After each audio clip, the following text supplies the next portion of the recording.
श्रीमन नारायण। श्रीमन नारायण। राधे राधे। राधे राधे। जय श्री राम। जय श्री व्यास बोलिए सीताराम। सीताराम। ओम गंगणपतये नमः। ओम गंगणपतये नमः। ओम नमः शिवाय। ओम नमः शिवाय। श्री शिवाय नमस्तुभ्यं। काशी काशी काशी काशी काशी।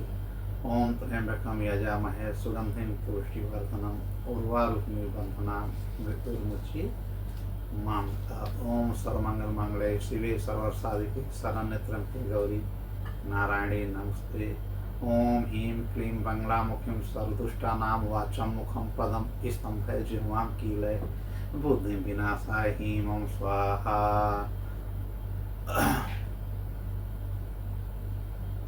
श्रीमन्नारायण चरणों शरणं प्रपद्ये। श्रीमते नारायणाय नमः। ओम सर्वधर्म परित्यज्य मामेकं शरणं व्रज अहं त्वां सर्वेभ्यो मोक्षयिष्यामि मा शुचः। लक्ष्मीनाथ समारंभां नाथयान् मुधमाम् अस्मदाचार्याय पर्यन्तां वन्दे गुरु परंपरां। श्री सरस्वती नमः। श्री सरस्वती नमः। श्री वेद व्यास जी की जय हो। नारद भगवान की जय हो। जय हो। जय श्री राम। जय श्री राम। जय श्री राम। जय हो वाल्मीकि राम कथा की। वाल्मीकि रामायण की जय हो। जय जय बजरंगबली पवन तनय। कृपा करें भगवान हनुमान जी। अंजनी गर्भ संभूत वायुपुत्रो महाबल कौमार्य ब्रह्मचर्य तस्मै श्री हनुमते नमः। ओम भूर्भुवस्सुः तत्सवितुर्वरेण्यं भर्गो देवस्य धीमहि धियो यो न प्रचोदयात्। सभी देवताओं को नमन साष्टांग प्रणाम। जय श्री राम।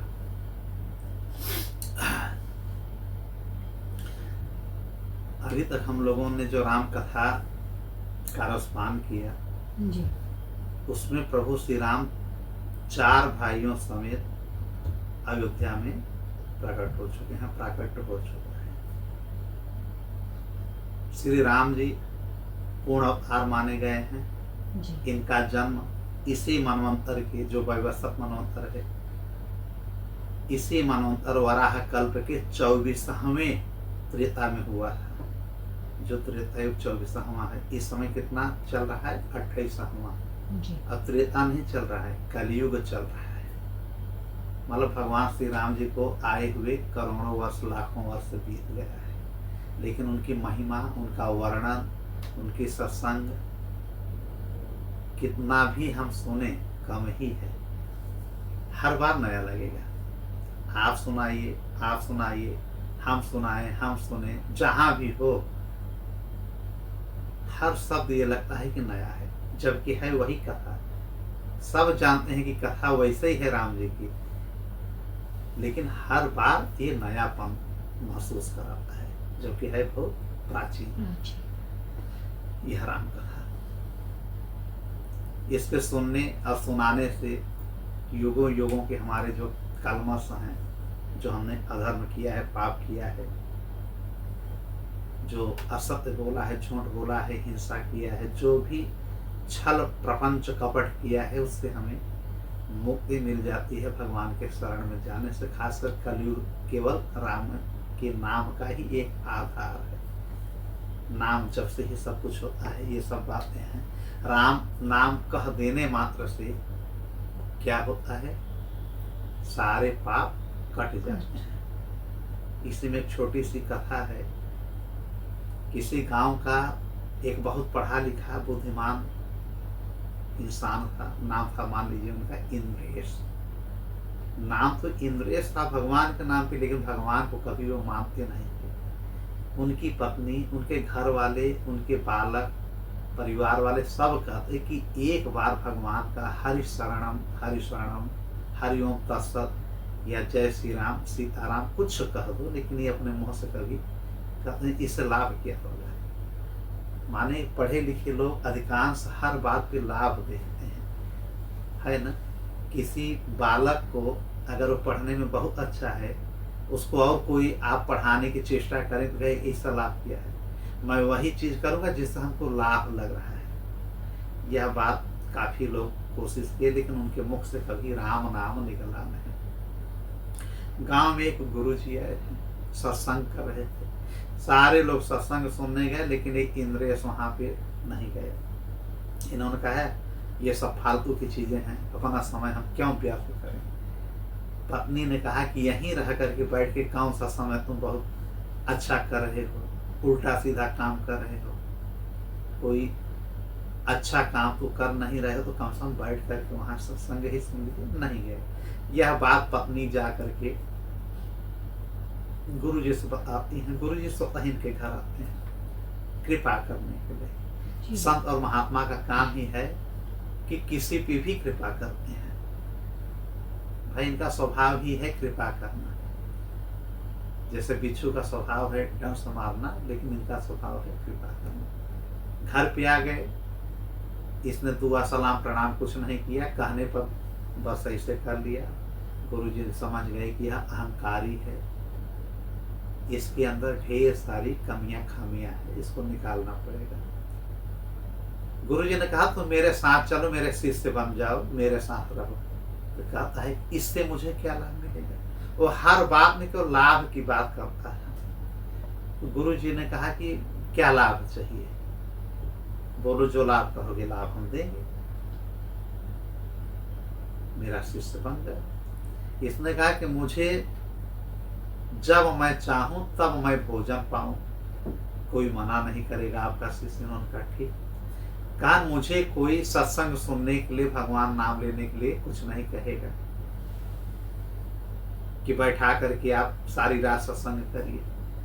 मैं देख रहा हूं आप 12-12 बजे रात तक सत्संग कर रहे हैं, लोगों का जीना मुश्किल कर दिए हैं। तो भाई हमको जब सोना होगा हम सो जाएंगे, आप हमको जगाएंगे नहीं, जब इच्छा होगी हम जागेंगे।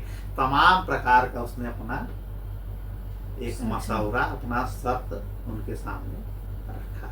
गुरु जी सब मानते चले गए कि ठीक है, तो मेरे कमंडल को उठा सकते हो, मेरी ग्रंथ को उठा सकते हो, तो ये सब करेंगे, लेकिन ये कहीं हम कुछ पढ़ें या भगवान का नाम ले, ये सब नहीं। केवल जहाँ आपका भोजन प्रसादी रहेगा वहीं बैठ करके हम चाव से खूब खाएंगे पिएंगे, मन काटे। कई महीने हो गए साथ में रहते। इसने कभी न सत्संग सुना गुरु जी का, न कभी अपने मुख से भगवान का नाम का उच्चारण किया।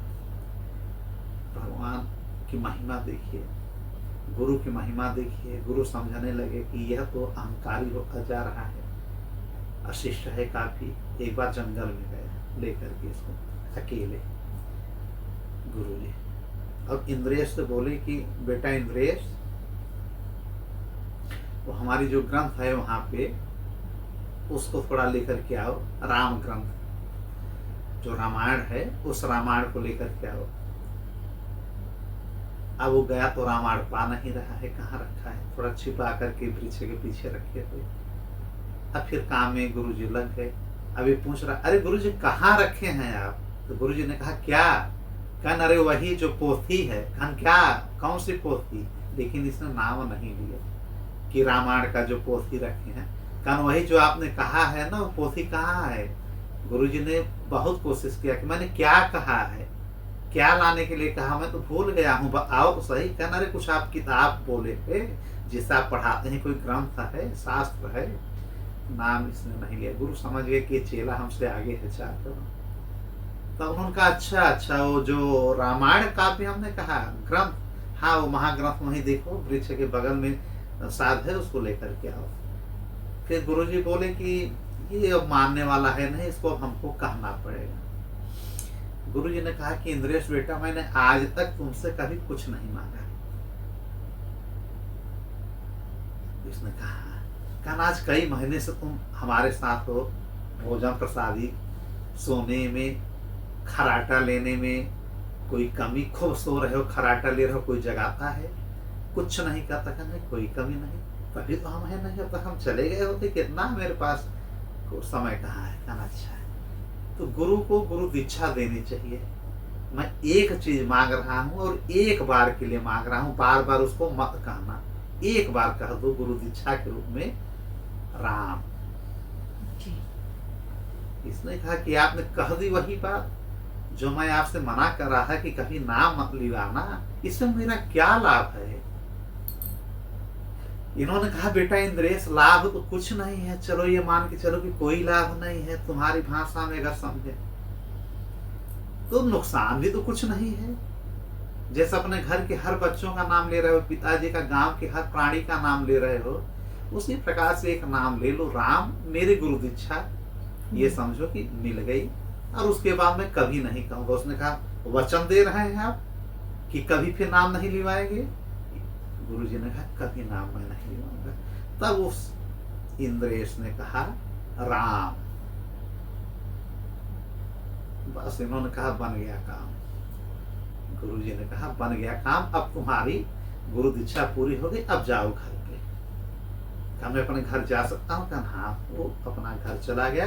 काफी समय हुआ, जब इसकी मृत्यु हुई, इसके समय आने पर वो आते हैं यमदूत लोग, विष्णुदूत नहीं, यमराज के दूत आते हैं, इसको लेकर के जाते हैं और पेश किया जाता है यमराज जी के महफिल में, उनके समाज में। चित्रगुप्त लेखा जोखा इसका रजिस्टर खोला गया। बहुत पाप किया था, सब अधर्म का काम किया था, कोई पुण्य का काम नहीं किया, न कभी दान, न दक्षिणा, न मंदिर में कोई चढ़ावा, न किसी साधु संत का किसी प्रकार के प्रवचन सुनना। यहाँ भी गुरु जी के पास गया तो केवल भोजन करने के लिए और सोने के लिए। तो यमराज ने कहा कि यह कैसा मानव है, क्या जीवन में कभी कोई पुण्य का काम नहीं किया है? तो चित्रगुप्त ने कहा कि पुण्य का काम तो नहीं किया है, केवल एक बार अपने जीवन में इसने नाम लिया है, राम नाम। तो इस व्यक्ति को यमराज जी ने बुलाया है कि तुम जीवन में एक बार राम नाम लिए हो? इसने कहा हाँ, गलती से गुरु जी ने जबरदस्ती कह दिया है, मैंने नाम ले लिया है। यमराज बड़ा खुश हुए। यमराज राम के बहुत बड़े भक्त हैं। उन्होंने कहा कि हम तो बहुत खुश हुए तुमसे।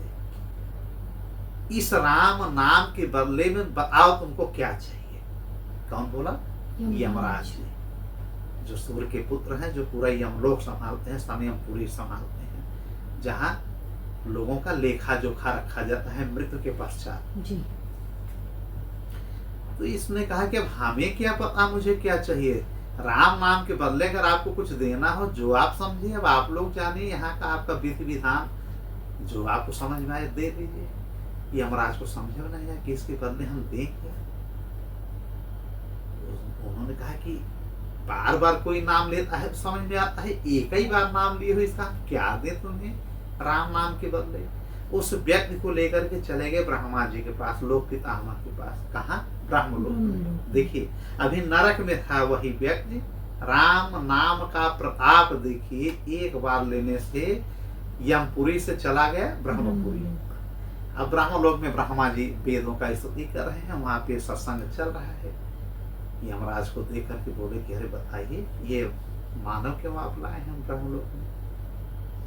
इन्होंने कहा कि यमराज ने कि पितामह, एक बार इस व्यक्ति ने राम का नाम लिया है, अब एक बार केवल राम नाम लेने से मैं इसको क्या पुण्य दूं, किस योनि में डालूं, क्या करूं, हमारी समझ में नहीं आ रहा है। न बहुत बड़ा भक्त है, न कोई संत है, न महात्मा है, न धर्म का काम किया है। अब ब्रह्मा जी भी सोच में पड़ गए, चतुराने, चारों सिर को खुजाने लगे, दाढ़ी अपने हिलाने लगे कि एक बार राम नाम केवल लेने से क्या इसको देना चाहिए।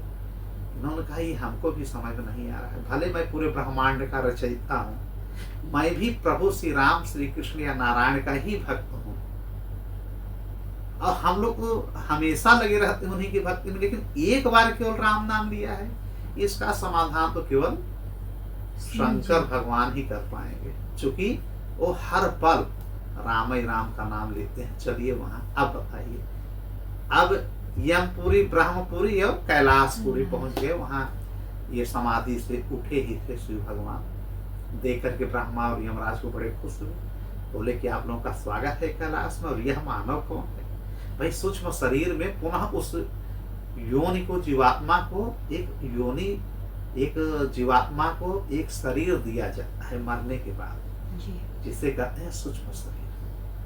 शरीर 3 प्रकार के होते हैं ना जी।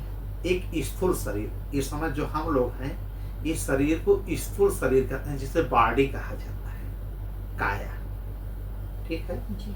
और एक होता है यातना शरीर, जब खींच करके ले जाते हैं तो आपको तोड़ते मारते हुए जो यमदूत ले जाते हैं एक शरीर देते हैं, उसको यात्मा शरीर कहते हैं या उसी को सूक्ष्म शरीर कहते हैं। अब एक शरीर होता है कायिक शरीर, किस कारण से हम यह यातना शरीर पा रहे हैं या किस कारण से है मानव शरीर पा रहे हैं, उसके पीछे पूर्व जन्म का कुछ न कुछ कारण है। तो सूक्ष्म शरीर से इसको ले गए थे उसी रूप में, उसी ढांचा में। यह शरीर यहीं छूट जाएगा, पंच तत्व में हम विलीन हो जाएंगे, हमारा दाह संस्कार हो जाएगा, तमाम प्रकार की जो प्रक्रिया है। लेकिन यही ऐसे मिलता जुलता एक छोटा शरीर बन करके उस आत्मा को, जीवात्मा को लाया जाता है यमपुरी में या जिस लोक में जाए आप स्वर्ग गए तो भी उसी में जाएंगे, जहां भी आपको जाना हो जिस लोक में। तो शिव जी से यही प्रश्न पूछे ये लोग, यमराज जी और ब्रह्मा जी, कि जीवन में इस व्यक्ति ने एक बार राम नाम लिया है, वो भी बेमन से, धोखे में। तो शिव जी ने कहा वो राम के अनन्य भक्त हैं, प्रथम वैष्णव भक्त अगर कोई है तो हमारे स्थूण जी हैं। इनका एक नाम स्थूण है, भोलेनाथ का, या रुद्र है शिव जी। शंकर भगवान महादेव जी ने कहा कि एक भाई देखिए ब्रह्मा जी चतुरानन यमराज, ये आप ही जानते हैं कि चाहे भाव में नाम लिया जाए भगवान का, चाहे कुभाव में लिया जाए या गुस्से में कह दिया जाता है राम राम राम, राम का नाम नहीं ले रहे, दर्द दूध करने के चक्कर में मैंने राम का नाम ले लिया। चाहे प्रसन्नता में नाम लिया जाए, चाहे दुखी में नाम लिया जाए, चाहे मन से लिया जाए, चाहे बेमन से नाम लिया जाए, लेकिन राम नाम लेने से मनुष्य की मुक्ति हो जाती है। मैं भी काशी में जाकर के जो मरता है उस व्यक्ति के कान में मैं राम राम 2 बार कहता हूँ, वो मुक्त हो जाता है, मोक्ष मिल जाता है। मोक्ष का अधिकार न मेरे पास पावर है, न ब्रह्मा जी आपके पास, न किसी अन्य के पास, यह केवल राम नाम से है, या विष्णु भगवान जो उन्हीं के पावर अधिकार क्षेत्र में है। लेकिन 2 बार मैं भी कहता हूँ राम राम, यह केवल 1 बार राम बोला है, तो इसका क्या फल है मुझे भी नहीं मालूम। तो इनको ले चलिए वहीं जिनका इन्होंने नाम लिया है। अब उस व्यक्ति को लेकर के ये लोग कहाँ चले गए? साकेत, जहां श्री राम जी का आवास है, जो लोक है उनका, प्रभु राम का, उसे हम साकेत कहते हैं। वहां पे अब ये लोग गए। अब यह बात श्री राम जी के सामने रखा गया कि इसने केवल 1 बार श्री राम नाम लिया है प्रभु, हम लोग समझ ही नहीं पा रहे कि इनको किस लोक में या क्या पुण्य दिया जाए। यह हम लोगों के समझ के बाहर है। ढेर सारा लोग नाम लेते हैं, सत्संग सुनते हैं तो समझ में आता है कितना पुण्य किया है, इनका तो समझ में नहीं आ रहा है। अब भगवान प्रभु राम जी ने बुलाया अपने पास, यहाँ आ जाओ बेटा। अब वो जीवात्मा इंद्रेश नामक बालक, अब वहां तो बालक बने हैं, गए, उन्होंने अपने गोद में बैठा लिया प्रभु श्री राम जी ने। अब बोले कि कितनी बार आपने नाम लिया है? उन्होंने कहा मैंने 1 बार राम नाम लिया है। कहा वाह। अब यह विष्णु भगवान के सेंटेंस, मतलब राम जी के ये वाक्य को सुन करके कि अपने गोद में बैठा ले, फिर शिव जी बोले कि देखिए चतुरानन, ब्रह्मा जी देखिए, यमराज जी देख लीजिए, 1 बार केवल राम नाम लेने से यह वह अधिकारी बन गया कि प्रभु श्री रामचंद्र जी के गोद में जाकर के बैठ गया। और जो हजारों लाखों बार राम राम राम राम सीताराम बोले होंगे, उनका क्या गति होता होगा? वो तो कभी दुर्गति में जाते ही नहीं होंगे, हमेशा उनकी सदगति ही होती होगी जी। लेकिन राम भगवान ने भी कहा कि राम नाम की महिमा तो मुझे भी नहीं पता, 1 बार राम नाम लेने से क्या होगा, मुझे अपने नाम की महिमा खुद नहीं पता। आप लोगों के मुख से ही या नारद जी के मुख से मैंने सुना है कि मुझसे बड़ा मेरा नाम है। राम जी ने कहा कि मैं शरीर से कहीं चला जाऊं वो बड़ी चीज नहीं है, मेरा नाम ही सबसे बड़ा शक्तिशाली प्रभावित मंत्र है। एक काम आप लोग ये करिए कि अब हमेशा के लिए इनको, इस बालक को, इंद्रेश को मेरे साकेत धाम में छोड़ के चले जाइए। सब हरे राम राम राम हरे हरे कहते कहते वहां से यमराज जी, ब्रह्मा जी और शिव जी अपने अपने धाम को, अपने अपने निज आवास को चले गए। यह है राम नाम की महिमा कि एक बार कुभाव में, प्रभाव में, बेमन से, मन से, जैसे भी आप कहिए, आप कहां से कहां पहुंच गए। उनकी कथा हम सुन रहे हैं। अगर इनकी पूरी जीवनी, पूरी इनकी राम कथा अगर हम सुनते हैं तो कितना पुण्य मिलता है। छोटी सी कथा यह बहुत कुछ दर्शाती है कि राम जी कितने उदार हैं, कृपा सिंधु हैं, कृपा सागर हैं, कृपा निधि हैं, भक्त वत्सल हैं, भक्तों के ऊपर हमेशा प्यार और दुलार लुटाते रहते हैं, उनका हमेशा भला ही करते हैं। इनको कल्पतरु कहा गया है, जो मांगोगे वही मिलेगा। हमेशा अपने भक्तों की हर मनोकामना को पूरी करते हैं प्रभु श्री राम जी। अब त्रेता युग के 24वें त्रेता में इनका जन्म हो रहा है। राजा दशरथ जी के यह सुपुत्र बन के आते हैं, बड़े पुत्र। जैसा कि वाल्मीकि रामायण में कहा गया है कि विष्णु भगवान ही अपने को 4 रूपों में बांट करके श्री राम, भरत जी, लक्ष्मण जी और शत्रुघ्न जी बन करके आए हैं। इनके नाम के हमेशा पहले हम लोगों को श्री लगाना चाहिए जी। और चाहे दशरथ जी हो या कोई, सबके आगे श्री लगाना चाहिए। अयोध्या नाम के पहले भी श्री लगाना चाहिए जी। लेकिन हम लोग लगा नहीं पाते, तो बस मन ही मन क्षमा मांगना चाहिए कि जहां आपके सम्मान में हमने कोई अवहेलना हो गई हो, त्रुटिवश प्रभु माफ करिएगा। ये हमेशा मन में रखना चाहिए। कहा गया है ना कि मूक होय वाचाल, मूक माने गूंगा। अगर ईश्वर की कृपा बन गई, प्रभु की कृपा बन गई, तो यह तुलसीदास जी ने लिखा है कि मूक होय वाचाल, पंगु चढ़े गिरिवर गहन। जो नहीं बोलता है वह इतना बोलने लगेगा, इतना ज्ञान हो जाएगा कि उसके आगे बड़े बड़े बोलने वाले भी बौने नजर आएंगे। अगर कब? जब प्रभु की कृपा हुई। अब पंगु चढ़ाई गिरिवर गहन। पंगु माने आदमी का पंगु हो क्या यार, चल फिर नहीं पा रहे हो क्या? ऐसे आदमी जिसके पैर में बिल्कुल जान नहीं है, जिसको कहा जाता है मान लीजिए विकलांग, हैंडीकैप। अगर ईश्वर की कृपा हो गई तो पंगु चढ़ाई गिरिवर गहन, बड़ा से बड़ा गिरी पहाड़ पे वो चढ़ सकता है। यह ईश्वर की कृपा है, राम नाम की महिमा है। जास कृपा सो दयाल द्रहो सकल कलिमल धाम। इनका कृपा अगर हो जाए तो यह जो कली है, कलयुग है, जो यह मल है, पाप है, इनके नाम मात्र से सब दहन हो जाएगा, सब भस्म हो जाएगा, जल जाएगा। ठीक है जी। यह राम नाम की महिमा है। अब इन लोगों का जन्म होता है, जैसा कि हमने बता ही दिया है कि चारों भाइयों को आगमन देख करके पूरी अयोध्या में धूम मच जाती है। राजा दशरथ जी खूब धन लुटाते हैं, खूब नाच गाना नृत्य होता है, पूरा अयोध्या नगरी भर जाती है। किससे? नर्तकों से, ठीक है जी, अप्सराओं से, और गंधर्व और जो देव हैं सब ये ऊपर से दुंदुभी बजाते हैं, माला पुष्प सब भगवान के ऊपर अर्पित करते हैं। दृश्य रूप में, अदृश्य रूप में सारे देव गंधर्व नाग लोग आकर के उनका दर्शन करते हैं। खूब नगाड़े बजते हैं, खूब धूमधाम से चलता है। सूर्य भगवान लगभग 1 महीने तक रुके रह जाते हैं,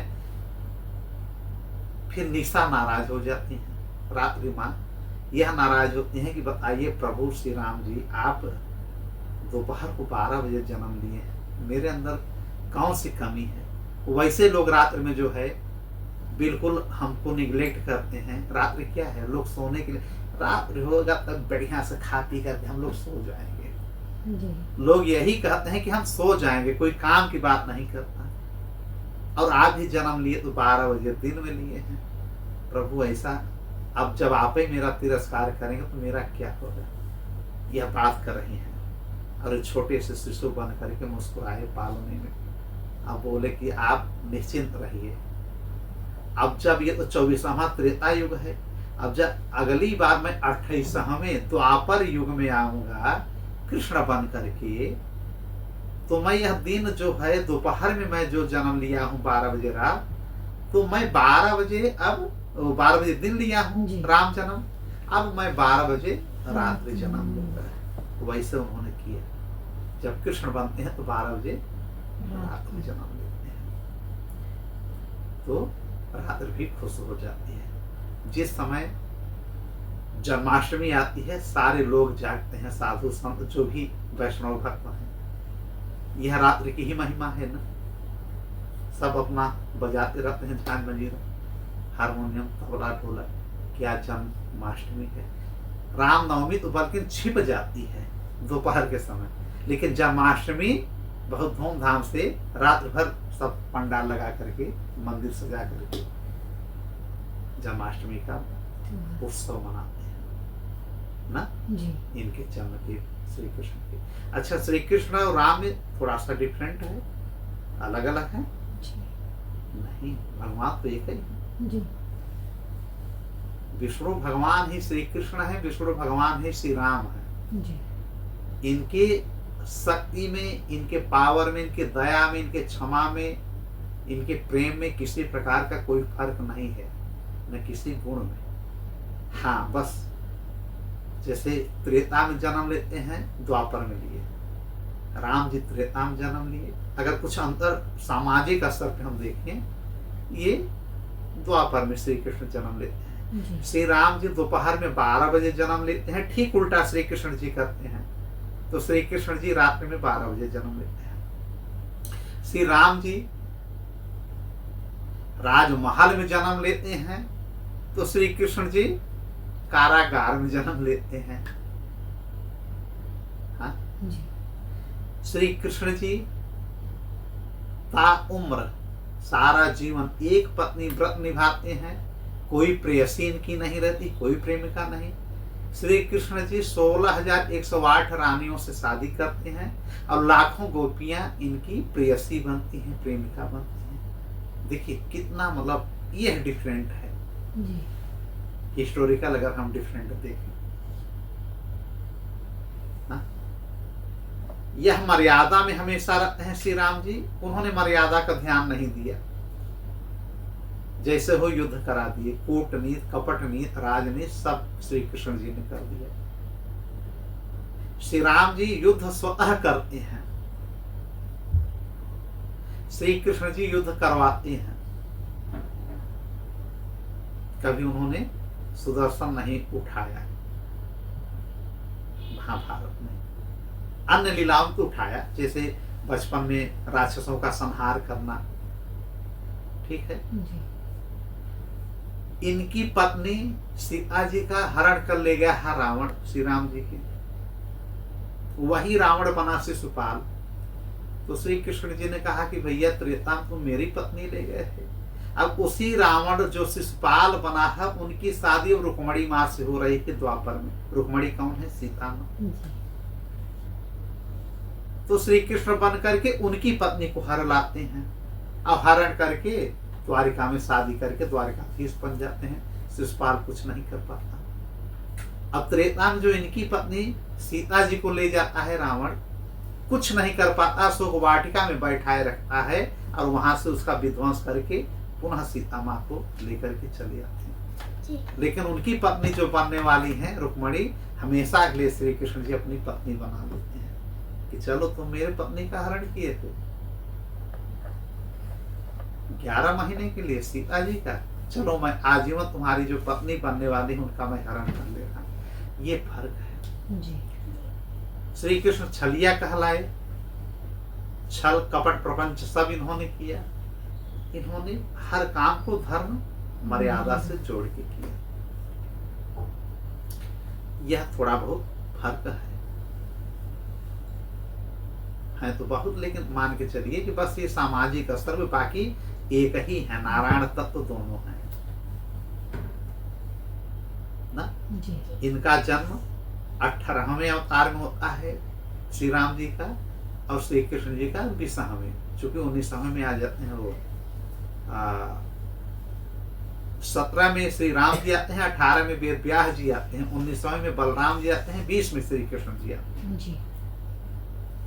श्री राम जी का अवतार 17वां अवतार है और श्री कृष्ण जी का 20वां अवतार है। ठीक, अब प्रभु आ गए हैं, यहाँ खेल कूद सब चल रहा है, सब नाच गाना नृत्य हो रहा है, लोग खुशियां मना रहे हैं। अयोध्या में सब गीत गाना हो रहा है, उत्सव मनाया जा रहा है।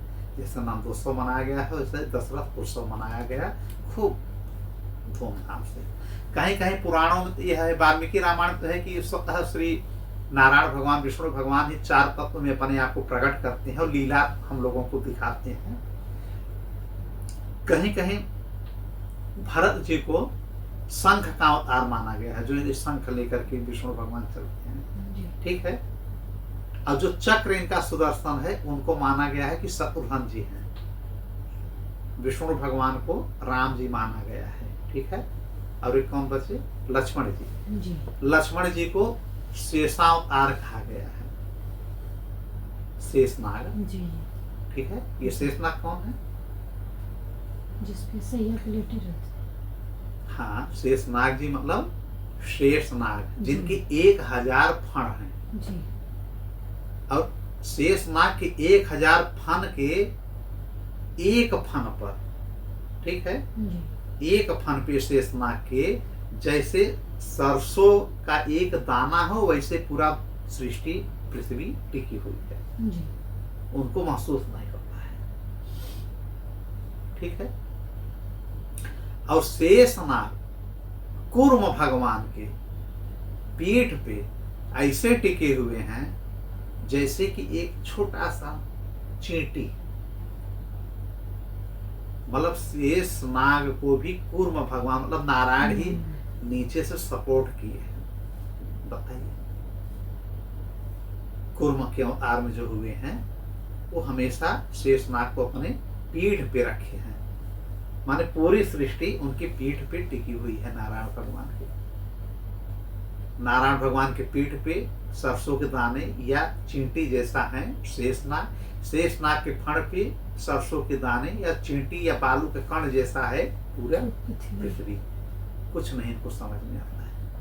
कहा गया है ना कि कभी जब ये थोड़ा सा सांस लेते हैं या इधर उधर हल्का सा करते हैं तो अर्थक्वेक आता है, जो हमारा पुराण कहता है। और वैज्ञानिक कहते हैं कि कहीं पे ज्वार भाटा या कुछ पृथ्वी में हलचल हुई है, उस पर हम नहीं जा रहे हैं अभी। तो इस प्रकार से यह शेषनाग ही बने हैं लक्ष्मण जी। अच्छा, शेषनाग किसके पुत्र हैं?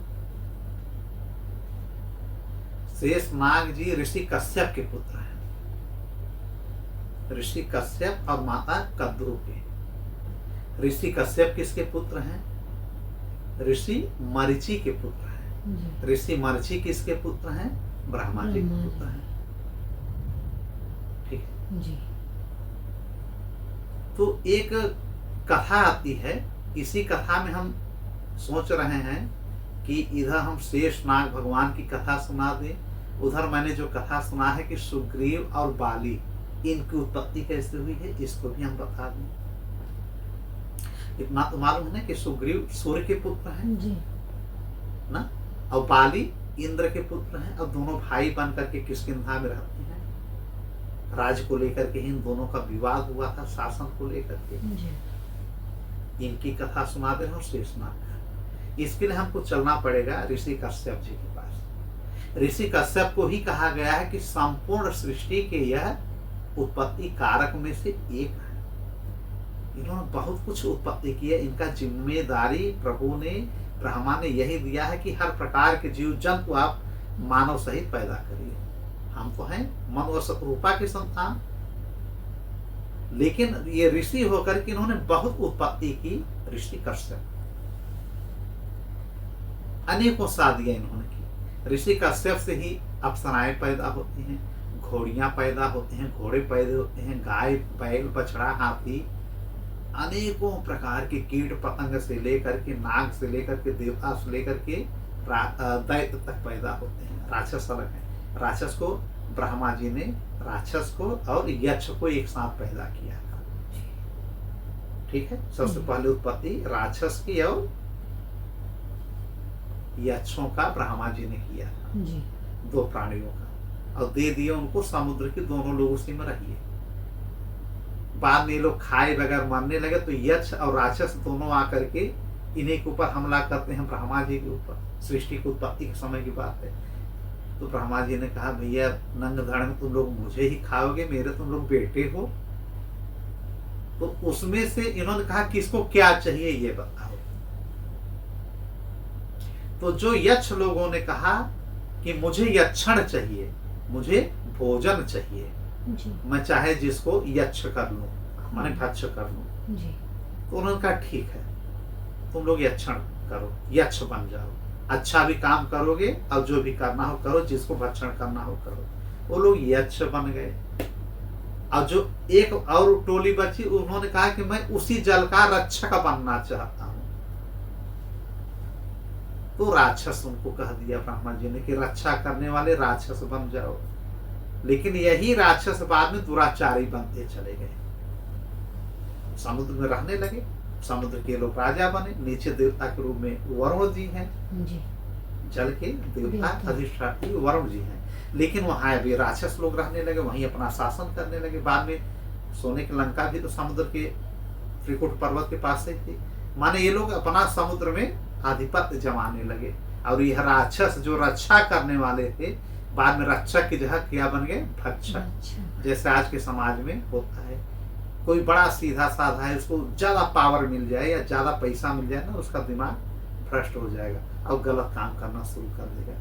जहां रक्षा करना है वहीं अच्छा भक्षण करना शुरू कर देगा। इसी प्रकार से शुरू में राक्षस अच्छे थे, वो गंदे होते चले गए, बल्कि यक्ष जो है वो थोड़े गलत थे, लेकिन ये सुधरते चले गए।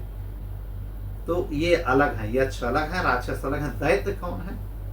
ऋषि कश्यप के पुत्र। पुत्र ऋषि कश्यप की एक पत्नी थी अदिति, जिनसे 12 देवताओं को इन्होंने जन्म दिया, जिन्हें हम 12 आदित्य कहते हैं। ठीक है। जी और दिति से जो उन्होंने पुत्र को पैदा किया वह दैत्य बन गए। इसीलिए आपने देखा होगा कि देवताओं और दैत्यों में स्वर्ग को लेकर के आए दिन क्या होता रहा, युद्ध।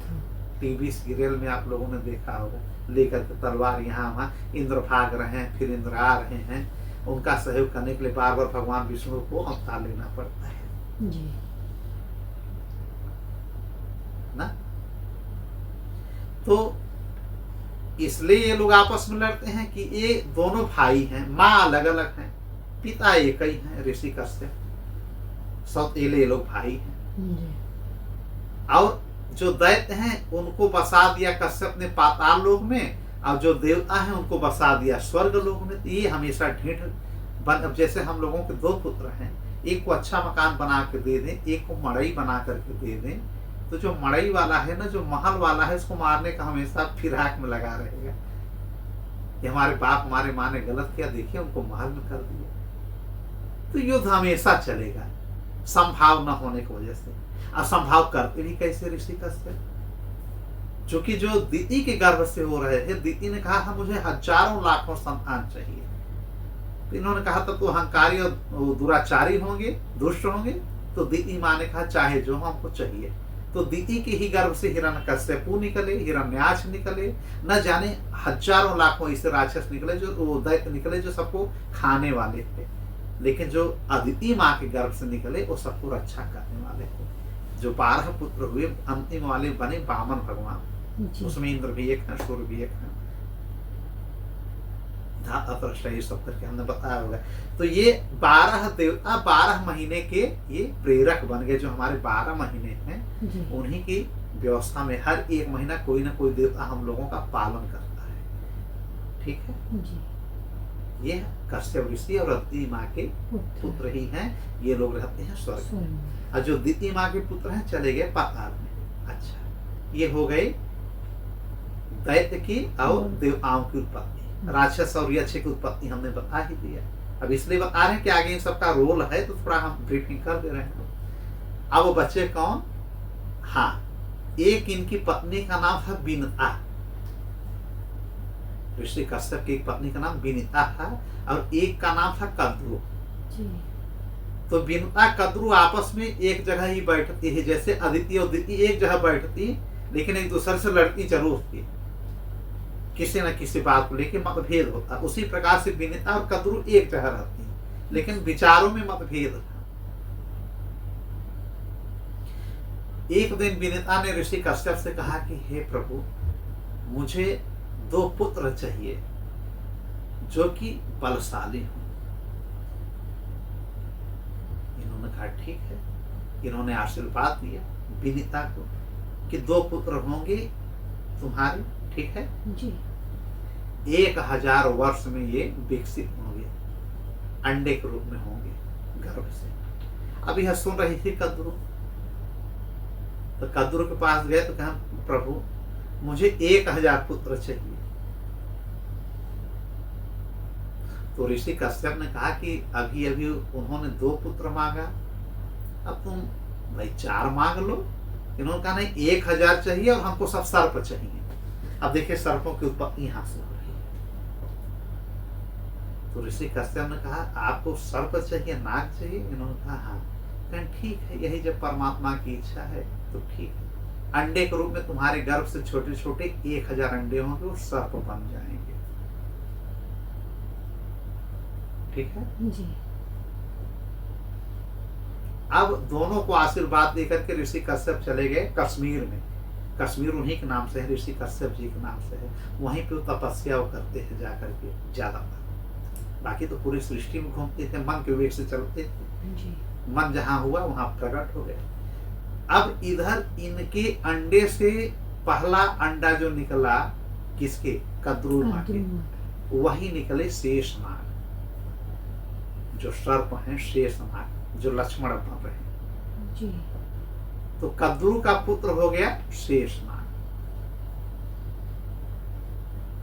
ठीक। और 1000 और इनके जो सांप हुए वो सब सांप, जो सांप है ना, ये कद्रू माँ के सब पुत्र हैं। अब उन्हीं के वंशज चले आ रहे हैं, ठीक। और इधर विनीता माँ का 500 वर्ष हुआ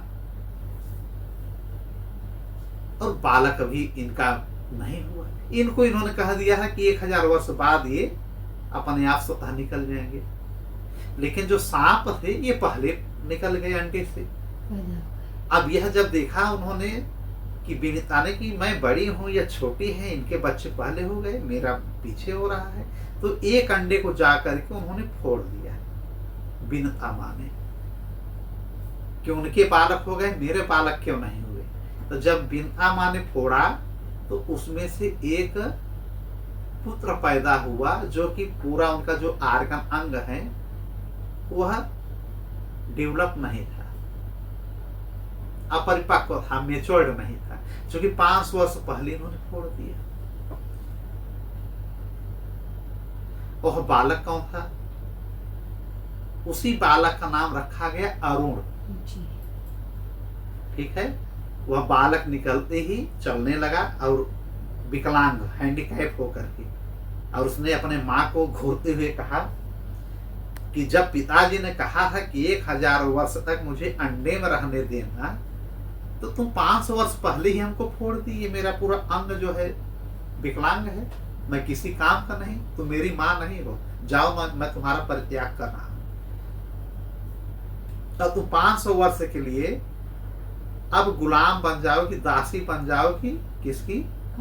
कद्रू माँ की, जिनके साथ तुम्हारी खूब पटती है ना, उन्हीं के तुम गुलाम बनोगी। उनको अपने पीठ पे बैठा करके उनका झाड़ू पोछा करोगी। श्राप दे दिए अरुण जी।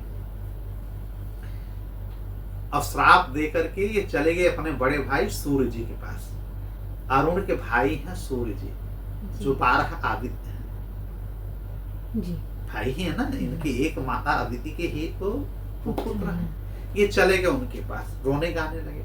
तो सूर्य जी बोले कि बताओ यार भाई, रो क्यों रहे हो, मेरे पास आए हो, तुम्हारा स्वागत है, रोगाओ मत। कहा मैं किसी काम का नहीं रहेगा, मेरा पूरा अंग देखिए सब पूरा अल्प विकसित है, मुझे कौन पूछेगा। तो सूर्य भगवान को दया आई, कहन कि तुमको पूरी दुनिया, पूरा सृष्टि, पूरा ब्रह्मांड पूछेगा, तुम मेरे छोटे भाई हो, तुम आज से मेरा रथ चलाओ। तो सूर्य के साथ पहला जो उदय होगा उसी को लोग अरुण कहेंगे जी। अरुणिमा, अरुणोदय। आज जब हम सुबह सूर्य भगवान को जल चढ़ाते हैं तो हमारे ऋषि मुनि ब्राह्मण संत साधु सब यही कहते हैं ना कि सूर्य उदय होने के पहले या सूर्योदय के समय ही जल चढ़ाओ, यह ज्यादा लाभदायी होगा। तो वह किसको चढ़ रहा है? अरुण जी। क्यों? क्योंकि सूर्य जी ने यह उनको आशीर्वाद दिया कि मेरी पूजा के पहले तुम्हारी पूजा होगी तो मैं भी उसमें प्रसन्न हो जाऊंगा, तुम्हारी भी पूजा हो जाएगी। अब तुम्हारी पूजा होगी तो मैं अति प्रसन्न होऊंगा अपने भक्तों से। अब मुझे तो लोग 12 बजे भी जल चढ़ाएं, 11 बजे ही, तो केवल मुझे मिलेगा, मेरे अंदर वो प्रसन्नता नहीं होगी जितना कि अरुणोदय के समय जल चढ़ेगा। इसीलिए लोग कोशिश करते हैं ना कि स्नान करें और फर्स्ट जो है ब्रह्म मुहूर्त या अरुणोदय को हम जल चढ़ा दें। तो कौन है? अरुण जी हैं। किसके पुत्र हैं? विनीता माँ के और कश्यप ऋषि के। अब भाई हैं सूर्य जी के। अब देखिए, अब इस कथा को हम ले चलेंगे बाली और सुग्रीव में। अब 500 वर्ष बाद एक अंडा जब माँ विनीता का रहेगा, उन्होंने फोड़ा नहीं, कह रहे नहीं वो भी श्राप हमको दे देगा। अब 1000 वर्ष जब पूरा हो गया तो अंडा अपने आप फूट गया और उसमें से निकले गरुण जी। यह वही गरुण जी हैं जो भगवान विष्णु के वाहन बनते हैं जाकर के बाद में, जिनके पंखों से शामदेव का वेद मंत्र हमेशा निकलता रहता है और मन के वेग से चलते हैं। अब उसी बीच 500 वर्ष के लिए माता विनीता उनकी बन गई गुलाम, अपनी सौत की दासी बन गई कद्रुमा की। क्यों? श्राप लगा था। शब्द क्या लगा? एक बार ये लोग स्वर्ग में जा रही है तो उच्च श्रवा घोड़ा दिखा, जो राजा बलि ने इस घोड़े को निकला था। उच्च श्रवा घोड़ा कहाँ से? समुद्र मंथन से। बाद में इसको कब्जा कर लिया था राजा बलि ने, इसको ले लिया था छीन करके, लेकिन यह घोड़ा था इंद्र का। ठीक है। उस घोड़े को देख करके कद्रुओं ने कहा, उनके मुंह से निकला कि यह घोड़ा का पूंछ काला है और शरीर के अगल बिगल काला है। और जो कि विनीता देख रहे हैं कि सफेद है, चारों तरफ से सफेद है, हंसने लगे। क्या बहन, आंख नहीं दिख रहे क्या? काला नहीं, सब सफेद है, पूंछ भी सफेद है, अगल बगल का उसका शरीर भी सफेद है। लेकिन कद्रू ने कहा काला है, कहा करके लोग चलिए। अब कद्रू को ये लगा कि मेरी बात इन्होंने ठुकरा दिया। इन्होंने कहा नहीं काला है, मैं साबित कर दूं तो क्या दोगी? तो विनीता ने कहा जो तुम कहो। कहा अगर मैंने साबित कर दिया कि उस उच्च श्रवा घोड़ा का पूंछ और उसके अगल बगल का शरीर काला है तो तुम 500 वर्ष के लिए मेरी दासी बन जाओगी। देखिए वही श्राप अब आने वाला है अरुण का।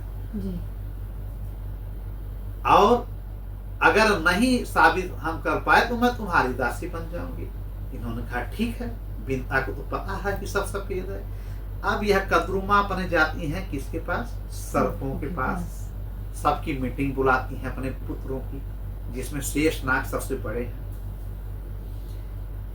और बाकी 999 उनके भाई सब साथ में जाते हैं। माता जी प्रणाम, बताइए क्या आदेश क्या? इन्होंने कहा मेरी शर्त लग गई है तुम्हारी बड़ी माँ से, विनीता से। तुम लोग सारे लोग जाकर के उच्च श्रवा घोड़ा को छेंक लो, वो पूरा काला दिखने लगे, वो कहीं से कहीं जगह न दिखे, एकदम सट जाओ घोड़े के। उच्च श्रवा घोड़ा का कहा गया है कि 6 मुख होता है, 6-7 मुख, कहीं कहीं 6 आया है। तो उसको घेर लो, चारों तरफ से काला दिखना चाहिए, पूंछ से लेके समस्त उनका शरीर।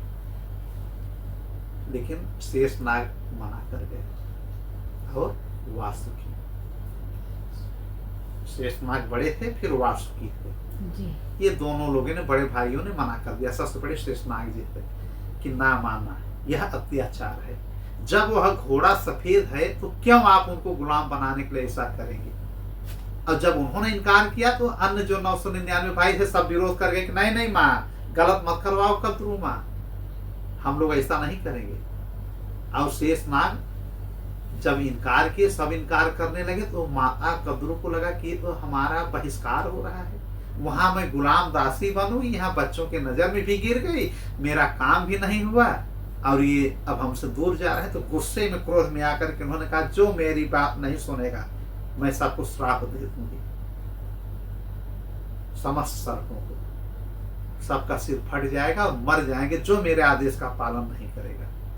सारे सांप जाकर के उच्चैश्रवा घोड़ा को छींक लेते हैं, 998 सांप। लेकिन 2 सर्प जो थे बड़े भाई, एक शेषनाग जी, एक वासुकी, ये चले जाते हैं ब्रह्मा जी की तपस्या करने। एक ब्रह्मा जी की तपस्या में जाते हैं, एक शिव जी की। वासुकी चले जाते हैं भोलेनाथ की तपस्या करने, और शेषनाग जी चले जाते हैं ब्रह्मा जी की तपस्या करने। हजारों लाखों वर्ष तपस्या करते हैं, ब्रह्मा जी प्रसन्न होते हैं, शेषनाग से कहते हैं मांगो जो मांगना हो। शेषनाग जी ने कहा, पहली बात तो तपस्या में जब चले गए तो उनका श्राप वहां लागू नहीं हो पाया। फिर इन्होंने कहा कि मैं भगवान नारायण का सैया बनना चाहता हूँ, बिस्तर बनना चाहता हूँ। किसने कहा? शेषनाग जी। ब्रह्मा जी ने कहा, बहुत बढ़िया। अभी तक वो कमल के पुष्पों पे रहते थे नारायण भगवान, विष्णु भगवान। अब इन्होंने कहा कि मैं स्वतः शेषनाग उनका बिस्तर बनना चाहता हूँ, सैया। ब्रह्मा जी ने कहा, बहुत बढ़िया, ये तो बड़ा अच्छा वरदान मांग लिया। कहा और कुछ? कहा नहीं, हमेशा उनके चरणों में मेरी भक्ति भावना बनी रहे, अविचल रहे। मैं कभी उनके अलावा कहीं अगल बगल न जाऊं, भटकूं न, हमेशा उनके शरण में रहूं, उनकी आज्ञा का मैं पालन करता हूं। कौन कह रहा है? शेषनाग। बहुत खुश होते हैं ब्रह्मा जी। उन्होंने एक वरदान अपने से दे दिया कि उनकी सैया तो रहोगे ही, 1000 तुम्हारे फन है, मतलब फण जैसे शीश, उसमें एक शीश पे तुम पूरे सृष्टि को, इस ब्रह्मांड को, इस पृथ्वी की सृष्टि को तुम एक फण पे टिकाए रखोगे, इतनी मैं तुमको शक्ति दे रहा हूं। युगों युगों बीत जाएगा, जब कल्प का खत्मा होगा, तब पृथ्वी का नाश जब होगा, तब तुमको एक दिन, एक कल्प के लिए, मेरा एक दिन, ब्रह्मा जी का एक दिन एक कल्प के बराबर है, तो एक दिन के लिए तुम रेस्ट लोगे, आराम लोगे, नहीं पूरी पृथ्वी तुम्हारे फण पे रहेगी, अब तुमको महसूस नहीं होगा। इन्होंने कहा ठीक है। यह वरदान ब्रह्मा से लेके चले गए, विष्णु भगवान के सैया बन गए, और पृथ्वी पहले टगमगाती है हमेशा, जैसे नाव चलता है, अब तो टगमगाती नहीं है। तो ब्रह्मा जी ने चारों तरफ से हाथी लगाए कि अगर हाथियों का सूंड, ठीक है, 10 दिशा है, फिर 10 दिशाओं से ब्रह्मा जी ने हाथियों से इसको बांध रखा है। अब भी हाथियां काम कर रही हैं, जितनी दिशाएं हैं सब दिशाओं में हाथियां हैं, और पृथ्वी भागने न पाए उसको कसी हुई है अंतरिक्ष सहित। लेकिन ये जमीन जो था भूतल, नीचे जल है, ये हिलता जुलता है, हिलेगा डुलेगा। अब शेषनाग को बैठा दिया कि आप वहां रहिएगा तो पृथ्वी उसी पे टिकी रहेगी। उधर वासुकी से प्रसन्न हुए शेषनाग, शंकर भगवान शिव जी। उन्होंने कहा, मैं बहुत प्रसन्न हूँ, मांगो जो मांगना हो भाई। कहा, अपने चरणों का दास बना दो। वासुकी जी ने कहा, वासुकी नाग ने कि प्रभु भोलेनाथ, मैं आपका दास हूँ, आपका भक्त हूँ, मैं कहीं जाना नहीं चाहता, माँ कद्रू श्राप दे दी है। भोलेनाथ ने कहा, यहाँ आ गए हो, कोई श्राप तो अब नहीं लगेगा, तो मेरे चरण को मांग रहे हो, तुमको मैं अपने गले में जगह दूंगा। वासुकी नाग को गले में हमेशा टांगे रहे। 2 भाइयों का उद्धार हो गया। बाकी भाई चले गए, सांप जो है उच्चैश्रवा घोड़ा को, अब हम विनीता को लेकर के जाती हैं, दिखाते हैं कि काला है, शब्द हार जाती हैं, 500 वर्ष के लिए इनकी दासी बन जाती है। जहां मन होता है लेकर के घूमती है, बैठ जाएंगी, कहेंगे लेकर के चलो स्वर्ग, ले चलो पाताल, ले चलो पृथ्वी का भ्रमण कराओ, हमारे यहाँ झाड़ू करो, 1000 लोगों को खाना पीना बनाओ, यही सब करती, झाड़ू पोछा करा। सौतिया डाहा हर जगह होता है थोड़ा बहुत। फिर 500 वर्ष जब हो गया, गरुण जी का जब जन्म होता है, तो गरुण जी जाके कद्रू से पूछते हैं कि कैसे मुक्त करोगी मेरी माँ को आप। तब कद्रू माँ ने कहा कि जो इंद्र के यहाँ स्वर्ग में अमृत कलश रखा है उसको लाओ, हमारे बच्चे पीने, हमेशा के लिए अमर हो जाएं, और मैं अमर हो जाऊं, तब तुमको मैं मुक्त कर दूंगी, तो वो तुम्हारी माँ जी। नहीं तुम भी गुलाम माने जाओगे, क्योंकि गुलामी समय से ही तुम अंडे में हो, तो जी। तुम्हारी माँ गुलाम, तुम गुलाम। ये जा करके इंद्र भगवान से लड़ करके वो अमृत कलश लाते हैं ना, जी। उसी समय इंद्र से लड़ाई होती है। मात्र प्रेम दे करके इंद्र इनका एक वज्र से काट देते हैं पंखा, फिर स्वर्ण का लगा देते हैं। और भगवान नारायण बहुत प्रसन्न होते हैं कि ठीक है, तुम आज से हमारे वाहन बन जाओ। और अमृत कलश लाते हैं और इंद्र से कहते हैं कि मैं ले जाऊंगा, रख दूंगा, अब आप ले सके तो लेकर के चले आइए। ये जाते हैं, कद्रू माँ को देते हैं कि माँ ये लीजिए अमृत कलश, अब आप लोग पीजिए, क्या करेंगे हमसे नहीं मतलब है। जी। लेकिन उचित तो यही होगा कि गंगा स्नान करके आइए तब इसको पीजिए। पीजिए। कुसा पे उन्होंने रख दिया, जो कुसा जो ब्राह्मण लोग पंडित लोग लेके आते हैं, उसी पे उन्होंने अमृत कलश को रख दिया। और माता कद्रू बहुत खुश हुई, अपने सारे जो है सर्पों को लेकर के, बच्चों को लेकर के गई गंगा स्नान करने। तब तक इंद्र भगवान आते हैं, अमृत कलश लेकर के भाग जाते हैं। अब कद्रू माँ इधर इन लोगों को मुक्त कर दी है जी। गुलामी से, दासता से। अब बिनता माँ, गरुण माँ फ्री हो गए। और इधर जो है जब आते हैं, कलश नहीं पाते हैं, तो देखते हैं वहां कलश के ऊपर जो है कुछ अमृत की बूंदें गिरी हुई हैं। तब तक सांपों की शादी नहीं हुई थी, अभी भाई युवक थे, मतलब वयस्क थे। और सारे सांप उस जो है कुश को जी। चाटने लगे जीभ से, कुशा को, जी। कि इसमें अमृत है, हम अमर हो जाएं। अब कुशा को चाटते चाटते उनके जीभ के दो टुकड़े हो गए। सांप को देखिए ना, जीभ उनके टूटे होते हैं ना, ये उसी समय का है। अमृत पीने के चक्कर में कुशा को चाटे, और इसीलिए कुशा को आज भी बड़ा पवित्र माना जाता है। जी। कहते हैं ना ब्राह्मण लोग, कुशा लाओ, ये पहनो, वो पहनो, ऐसा करो, कुशा पे बैठो, कुशा पे रखो रखो, कहे भैया ये अमृत इसमें गिरा है, इसको पवित्र माना जाता। लेकिन अमृत की बूंद उनके जिह्वा पे गई नहीं, सूख गई। ठीक है जी। अब बिनता के दो भाई हो गए, तो लड़के हो गए, दो भाई हो गए। ये कौन? एक अरुण, एक गरुण। गरुण जी हो गए नारायण भगवान के, जी। और ये जो है जो अरुण थे ये चले गए सूर्य जी के पास। शेष नाग जो कद्रू के थे चले गए नारायण जी के पास। वासुकी चले गए शिव जी के पास। ठीक है। अब अरुण जी कुछ समय बाद अरुण जी की शादी होती है सेनी नामक से। सेनी कौन है? पक्षियों की कुल की है। सेनी नाम है इनकी पत्नी का, ये पक्षियों की कुल की है। इनसे इनकी शादी होती है अरुण। और अरुण से दो पुत्र होते हैं, एक होता है संपाति, एक होते हैं जटायु। अरुण और सेनी से कौन कौन होता है? एक होते हैं संपाति। हाँ, संपाति बड़े भाई होते हैं, जो सुंदरकांड जब हम शुरू करेंगे तो समुद्र तट पे मिलेंगे संपाति। और जटायु को समझ ही रहे हैं कि सीता माँ का रक्षा करते करते प्राणों को उन्हें त्याग दिया। ये किसके लड़के हैं? अरुण जी के। ठीक है। सेनी इनकी माँ का नाम था।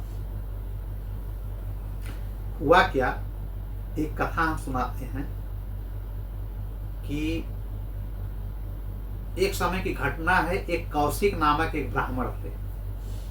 क्या नाम था? कौशिक। और उनकी पत्नी का नाम था सांडिली, या कहीं कहीं उसको सुलोचना भी कहते हैं। वो सुलोचना नहीं, इन कहा मेघनाथ की औरत नहीं, सुलोचना, ये हम सतयुग की बात कर रहे हैं। तो सांडिली और कौशिक ये बड़े प्यार से अपना जीवन बिताते थे।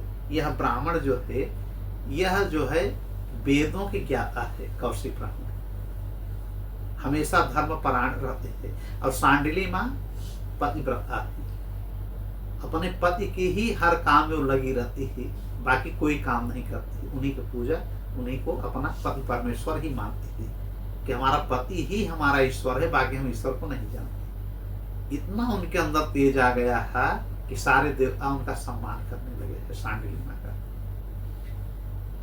एक समय इनको कुष्ठ रोग हो गया, कौशिक ब्राह्मण को, इनके पति को। एक ऋषि मांडव्य थे, किसी बात को लेकर के मांडव ऋषि नाराज हो गए और इनको श्राप दे दिया कौशिक ऋषि को, उन ब्राह्मण को, कि कल जैसे सूर्योदय होगा तुम्हारी मृत्यु हो जाएगी, तुम कल का सूर्योदय नहीं देख पाओगे। अब यह बात जब पता चली माँ सांडिली को, तो सांडिली माँ ने तत्काल अपने पतिव्रत,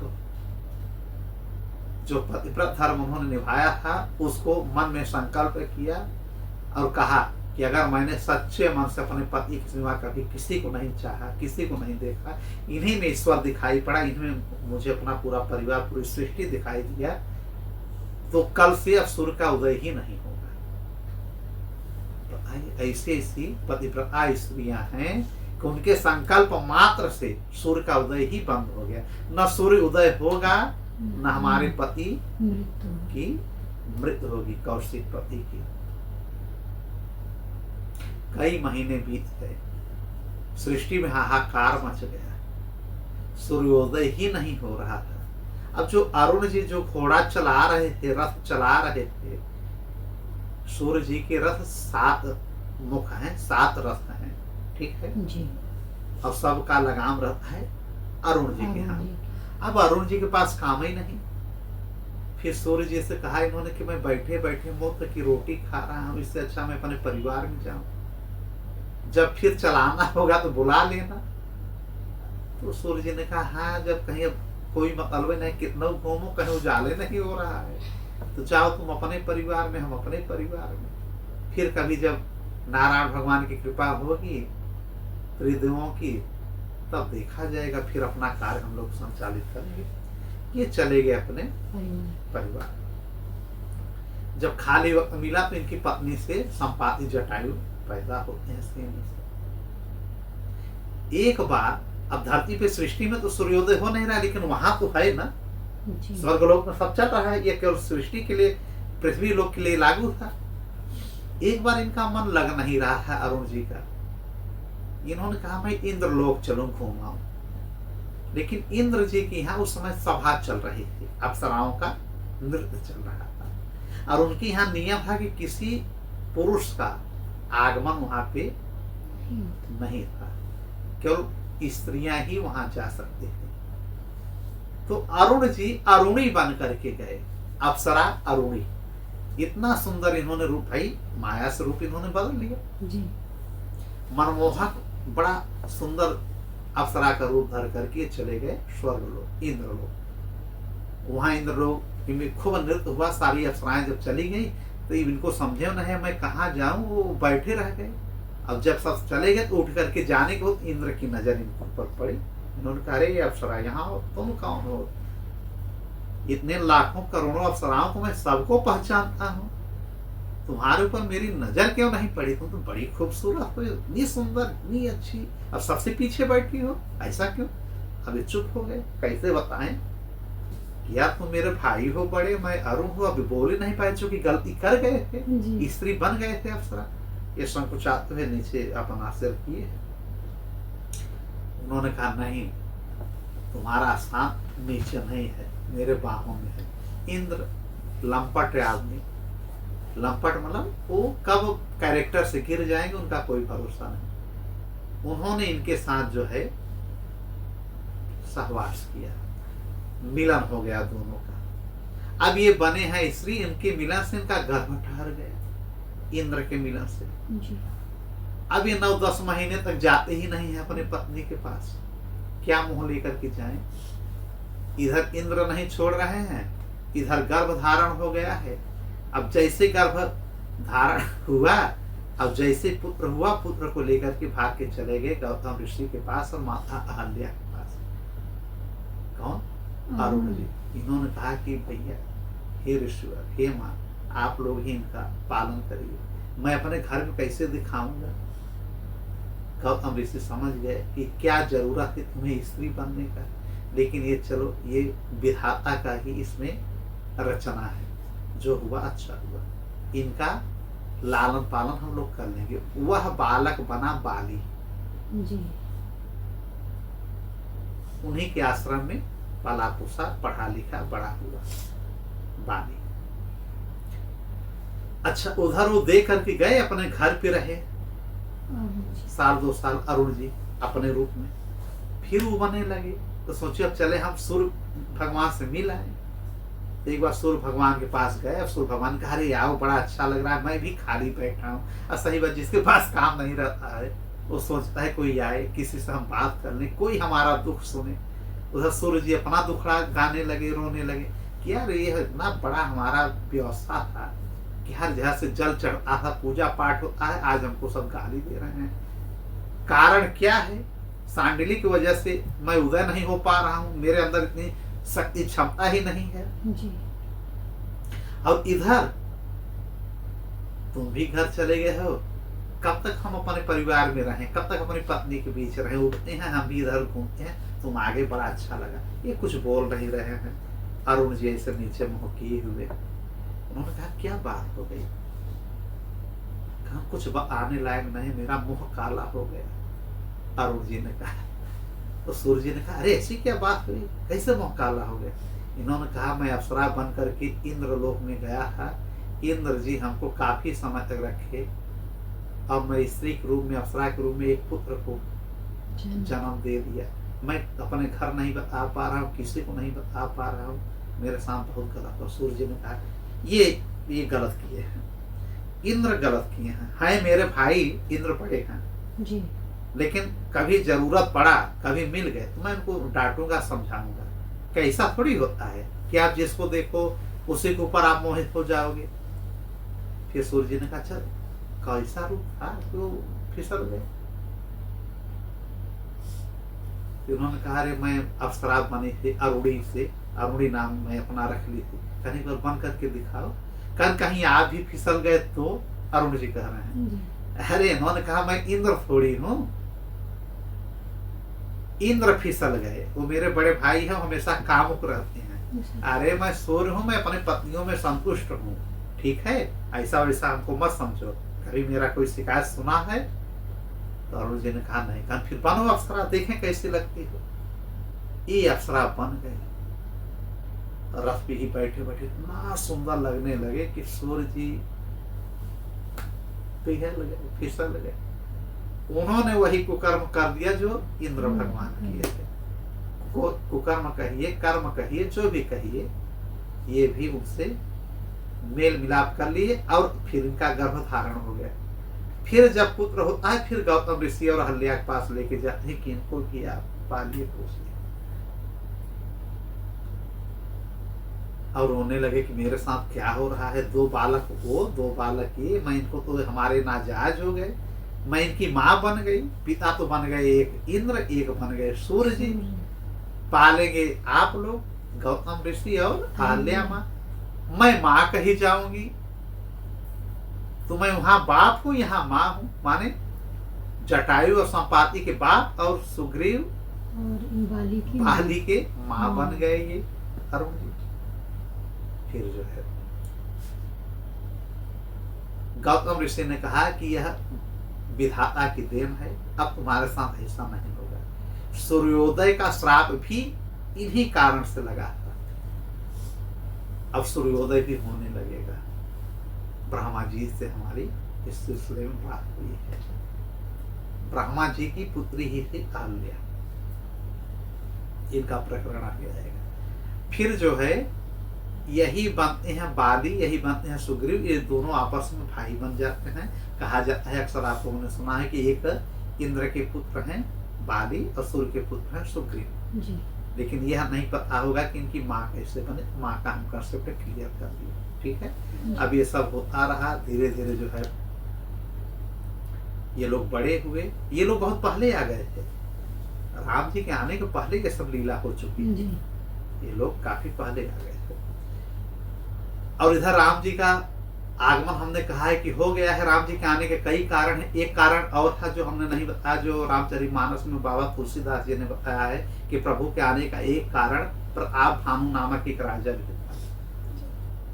इसकी कथा सुनाई थी कि नहीं? संक्षेप में सुन लीजिए कि प्रताप भानु के पिताजी राजा सत्यकेतु थे, उनका नाम था। वो बड़े धर्मज्ञ थे, उनके राज्य में हमेशा प्रजा सुखी रहती थी।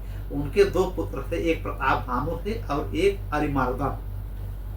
तो बड़े थे प्रताप भानु। ये जब अपना संन्यास ग्रहण करते हैं तो प्रताप भानु को राजा बना करके अरिमर्दन को वहां का सलाहकार बना देते हैं। और एक होते हैं धर्मरुचि, धर्म रुचि उनका मंत्री होता है प्रताप भानु का। इन 3 लोगों से पूरा राज्य चलता है और वो चले जाते हैं सत्यकेतु जी जंगल में।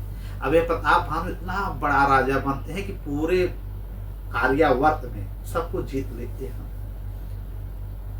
हर जगह इनकी डंका बजती है। न जाने कितने राजाओं को उन्होंने परास्त कर दिया। जो अधीन हो जाता है टैक्स लेकर के सबको कहते हैं अपना अपना राज्य संभालो, लेकिन तुम मेरे अधीन रहोगे।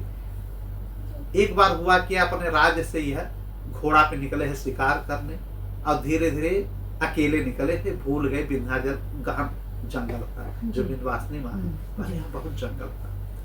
वहीं अपने घोड़े से भूल गए गहन जंगल में घुसते चले गए। एक सुअर मिला, उसी का शिकार करते करते घुस गया एक गुफा में। उस गुफा में गए, वो सुअर भाग गया, तीर मारे लगा नहीं।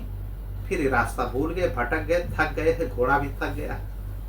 पानी के तलाश में एक ऐसी कुटिया आश्रम पे पहुंच गए जो एक कपटी ब्राह्मण वहां पे ऋषि बना हुआ था। वह कौन था ब्राह्मण? इन्हीं का दुश्मन प्रताप भानु का। वो पहचान गया इनको, काफी साल से दाढ़ी उड़ी को रखा था, इन्हीं के डर से भगा था प्रताप भानु से। इन्होंने उसका राज सब हड़प लिया था। तो यह साधु संत बन करके वहां अपना जीविकोपार्जन करता था और इस ताक में रहता था, शक्ति ला रहा था कि मैं कैसे हम प्रताप भानु को हम क्या करें,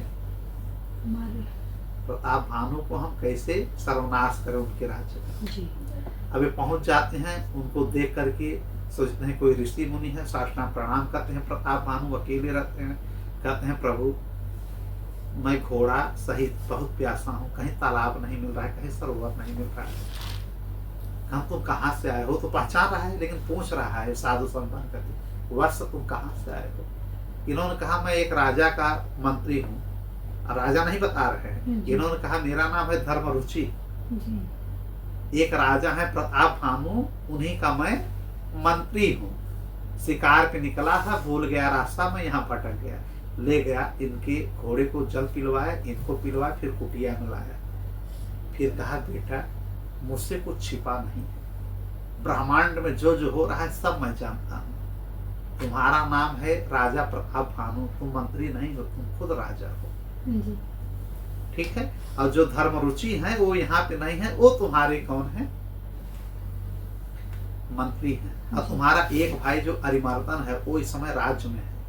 तुम्हारे पिता सत्यकेतु बहुत धर्मज्ञ थे, वो चले गए हैं जंगल में, परमात्मा में विलीन हो गए हैं। अब ये गिर पड़े, दुहाई भगवान की, आप तो बड़े ज्ञाता हैं। आप कौन है? आपका नाम क्या? मैं भिखारी हूँ, भिक्षुक हूँ, मैं तपस्वी हूँ। जब से इस ब्रह्मांड की ब्रह्मा ने रचना की है तब से यह शरीर मेरा है, मैं मर ही नहीं रहा हूँ। वो लगा इन्हें उल्टा सीधा प्रवचन देने, सत्संग की जगह कुसंग, इनको लगा सत्संग हो रहा है। आजकल भी ऐसे लोग हैं बनावटी। मैं ये ज्ञाता हूँ, मुझे ये आता है, इनसे सावधान रहना चाहिए, नकली कपटी सत्संगियों से या नकली ब्राह्मणों से। इस कपटी ने अपना नाम फिर पूछने पे बार बार बताया कि मेरा नाम है एक तनु। क्या नाम बताया? एक तनु। एक तनु मतलब एक ही तन यह है, दूसरा तन अभी मुझे मिला ही नहीं है। करोड़ों वर्षों से, कल्पों वर्षों से मैं यहीं पे जीवित हूँ, पूरे ब्रह्मांड के विषय में जानता हूँ। लगा ब्रह्मा जी का बखान करने, लगा नारायण के विषय में बात करने, रह रह कर कितना जान गया। अब ये पैरों पे गिरते जा रहे हैं, प्रभु दुहाई प्रभु की, मैं ऐसा क्या करूं कि कल्पों तक मैं जीवित रहूं, हजारों वर्षों तक मैं जीवित रहूं। कौन कर रहा है? प्रताप भानु। लालच बहुत बुरी बला है। अभी उसके चरण में गिर पड़े, उल्टा सीधा कपटी राजा इन्हें जो है समझाता रह गया। अब उसने कहा कि ये तो बड़ा मुश्किल है, हमारे ऊपर तो डायरेक्ट प्रभु की कृपा है। हाँ, मैं अगर कृपा तुम्हारे ऊपर बनाऊं तो तुम हजारों वर्ष जीवित रहोगे और तुम हमेशा चक्रवर्ती राजा रहोगे, लेकिन उसके लिए काम करना पड़ेगा। इन्होंने कहा मैं सब काम करूंगा। कल उसके लिए 1 लाख ब्राह्मणों को भोजन कराना पड़ेगा। ब्राह्मण अगर खुश हो गए तो ब्राह्मणों को बस में है भगवान जी। इन्होंने कहा हाँ ये तो हम सुने हैं, बहुत अच्छी अच्छी बातें आप बता रहे हैं, लेकिन ब्राह्मणों को हम अधीन कैसे करें? कह तो रहे हैं भोजन कराओ, और एकदम दिव्य भोजन, स्वादिष्ट भोजन। मैं तो यहाँ जंगल से कभी निकला नहीं हूँ। लेकिन प्रताप भानु ने कहा आप आइए, आप भी उस भोजन कर, नहीं मैं इस जंगल से नहीं निकलूंगा, लेकिन मैं किसी न किसी को तुम्हारा सहयोग करने के लिए भेज दूंगा।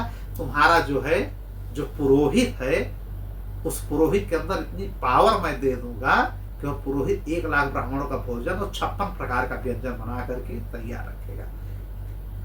और मैं ये समझो तुम्हारे पुरोहित के रूप में ही वहां पे आ जाऊंगा, मैं इस शरीर से नहीं आऊंगा। इन्होंने कहा भगवान बहुत बढ़िया, कहा मैं अभी योग बल से तुम्हें तुम्हारे राज्य में पहुंचा दूंगा, लेकिन ये बात किसी से आना मत कि तुम्हारी हमारी यहाँ पे मुलाकात हुई थी। राजा ने कहा ठीक है। प्रताप भानु हर बात मानते चले गए। इतनी इसके पास कलाएं आ चुकी थी कपटी ब्राह्मण के पास, सन्यासी के पास। इसने कहा आंख बंद करो, तुम्हें मैं तुम्हारे राज्य में पहुंचा दूंगा। इन्होंने आंख बंद किया और कुछ समय बाद जब आंख खोल रहे हैं तो अपनी महारानी के साथ लेटे हुए, इतना उसके अंदर क्षमता आ गई थी। अब वो बदले की भावना से सब कर रहा था कि इनको मैं बर्बाद कर दूंगा, इन्होंने मेरे राज को छीना है, मेरे पिताजी को मारा है, मैं इनको बर्बाद कर दूंगा। एक तनु जो सन्यासी बना था। फिर एक और राजा था, वो राक्षस बन चुका था। इनके केवल किसके, प्रताप भानु के वजह से वो भी आ गया था कहां पे, जंगल में। अब कुछ लोग तो वरदान लेते हैं राक्षस बनने के लिए ही या गलत काम करने के लिए। तो वह राजा कालकेतु था जो कि अब मायावी राक्षस बन चुका था। अब एक तनु जो सन्यासी कपटी था, दोनों में मित्रता थी, उसको बुलवाए कालकेतु के राजा आए है, ऐसी सी बात है, अब उसके नाश का समय आ गया है, तो मायावी हो जाओ, पुरोहित को उठा लाओ यहाँ के, पुरोहित को फुल बन जाओ और 1,00,000 ब्राह्मणों का मांस और ब्राह्मणों का मांस और सब यही सब खिला दो, श्राप अपने आप ही मिल जाएगा। यह कालकेतु राक्षस जो है पुरोहित बन गया राजा का, और राजा का पुरोहित का अपहरण करके जंगल में रख दिया 4 दिन के लिए, और खुद जो है पुरोहित बन करके ये खिलाओ वो खिलाओ ये बनाओ, खुद सब बना बिगाड़ करके 1,00,000 लोगों को भोजन क्या खिलाता है, मांस, गाय का मांस, जो अन्य जानवरों का मांस, और ब्राह्मणों को काट काट करके डाल दिया। और राजा इस समय बहुत प्रसन्न है। प्रताप भानु अपने रानियों को लेकर के, अपने अरिमर्दन और धर्म रुचि अपने सलाहकार मंत्री को लेकर के सब पांत में बैठा दिए, भोजन परसने लगे। तभी यह कपटी जो एक तनु था उसने आकाशवाणी किया कि हे ब्राह्मणों, कोई भोजन इसका मत करना, यह ब्राह्मणों का मांस है, गाय का मांस, जानवरों का मांस खिला रहा है, आप लोगों का धर्म भ्रष्ट करना चाहता है। और जो पुरोहित है वह पुरोहित यह राक्षस है कालकेतु, जो कि राजा ने बुलाया है तुम लोगों को धर्म भ्रष्ट करने के लिए। आकाशवाणी के रूप में उसने अपना वक्तव्य दिया और सारे ब्राह्मण जो है नाराज हो जाते हैं, सब हाथ उठा करके श्राप दे देते हैं कि तुम परिवार से ही राक्षस बन जाओगे, आने वाले समय में तुम राक्षस बन जाओगे। और प्रताप भानु बेचारा माफी मांगता रह गया कि मेरी कोई गलती नहीं है। बाद में बताता है कि मुझे कोई, तो उसमें कुछ ऋषि मुनि जब देखते हैं तो उनको ज्ञान होता है कि इनका दुश्मन ही है वो, जो इतना माया प्रपंच करके इनको फंसा दिया। लेकिन अब 1,00,000 लोगों के मुख से निकल गया, उन्होंने कहा अभी टल नहीं सकता। इधर एक कपटी राजा पत्र लिख करके समस्त राजाओं को कहता है कि अब उसको श्राप मिल गया है, उसके राज पे आक्रमण कर दो। अब सारे राजा एकजुट होकर के इनके राज पे आक्रमण करते हैं, और यही प्रताप भानु वहीं पे सब परिवार सहित मारे जाते हैं, पूरा विनाश हो जाता है उनके राज्य का। यही प्रताप भानु आगे चल करके बन जाते हैं रावण, और जो उनका भाई था अरिमर्दन वो बन जाता है कुंभकर्ण, और जो उनका यह मंत्री थे धर्मरुचि, ये हमेशा धर्म के प्रति इनकी रुचि थी, हमेशा वहां पे वेद पुराण की बात राजा प्रताप भानु से करते रहते थे हर पल, अरिमर्दन से भी और उनसे। तो यही जो है धर्म रुचि, धर्म के प्रति इनका झुकाव था, ये बन गए विभीषण। और वहां भी रावण को हमेशा धर्म की बात ही सिखाते रहते थे, पूर्व जन्म से इनके मंत्री रह चुके हैं, ठीक। और जो इनकी रानियां है उस रानी में मंदोदरी फिर बनती है, और तमाम प्रकार की जो हजारों रानियां हैं वो फिर रावण की पत्नियां बनती हैं। यह तुलसीदास बाबा जी अपने रामचरितमानस में कहते हैं और भी पुराणों में मिलता है, लेकिन वाल्मीकि रामायण में यह कथा नहीं है। तो हमने बता दिया बाली का, सुग्रीव का, राम जी के आने का कारण एक प्रताप भानु बने, ठीक है। फिर ऋषि मुनियों ने कहा था ना, जब ये प्रताप भानु रोने लगे कि मैं राक्षस बन जाऊंगा, नाश हो जाएगा, 1,00,000 ऋषियों ने क्या कहा कि तुम अपने पूरे परिवार सहित नाश हो जाओगे, और जो राक्षसी कृत किए हो, ब्राह्मणों को मांस खिला रहे हो, अधर्म कर रहे हो, ये काम राक्षसों का है, जाओ तुम राक्षस तन में चले जाओगे पूरे परिवार सहित। इसने माफी जब मांगा, क्षमा मांगा प्रताप भानु ने, तो लोगों ने कहा ऋषि मुनियों ने कि तुम मुख से निकल गया है, लेकिन तुम्हारा कल्याण करने नारायण खुद आएंगे, नारायण का तुम दर्शन पाओगे। इस प्रकार से यह कहता है, ठीक है।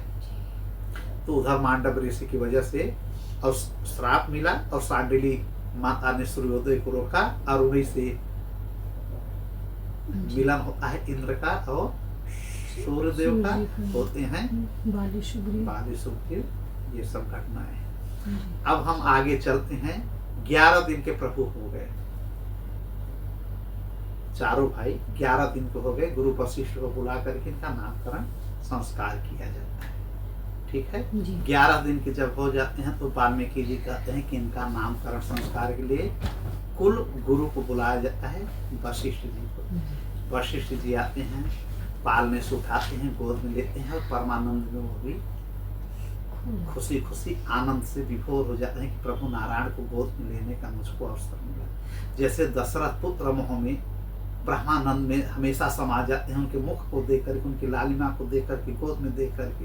इधर कौशल्या माँ, सारी माताएं सारे बच्चों से इतना प्रेम करती हैं, भाव विह्वल हो जाती हैं। यह मौका मिला वशिष्ठ जी को 11वें दिन, उनको लेकर के भूल गए कि मैं क्यों इनको लेकर के गोद में बैठा हूँ। तब राजा दशरथ जी कहते हैं कि कुलगुरु पुरोहित, हे गुरुवर, इन लोगों का नाम संस्कार आप करिए। तब वशिष्ठ को यह होश आया कि मैं क्यों आया हूं यहाँ पे। ये देख रहे हैं कि आंख बंद होती जा रही है, किसका? कुलगुरु वशिष्ठ का, कि नारायण मेरी गोद में है, कौन सी माया कर रहे हैं। हमारे पिता ब्रह्मा जी ने कहा है कि आने वाले समय में भगवान नारायण स्वतः राम बन करके जाएंगे, तुमको गोद में लेने का अवसर प्राप्त होगा। वह सु अवसर आज हमें मिल गया है।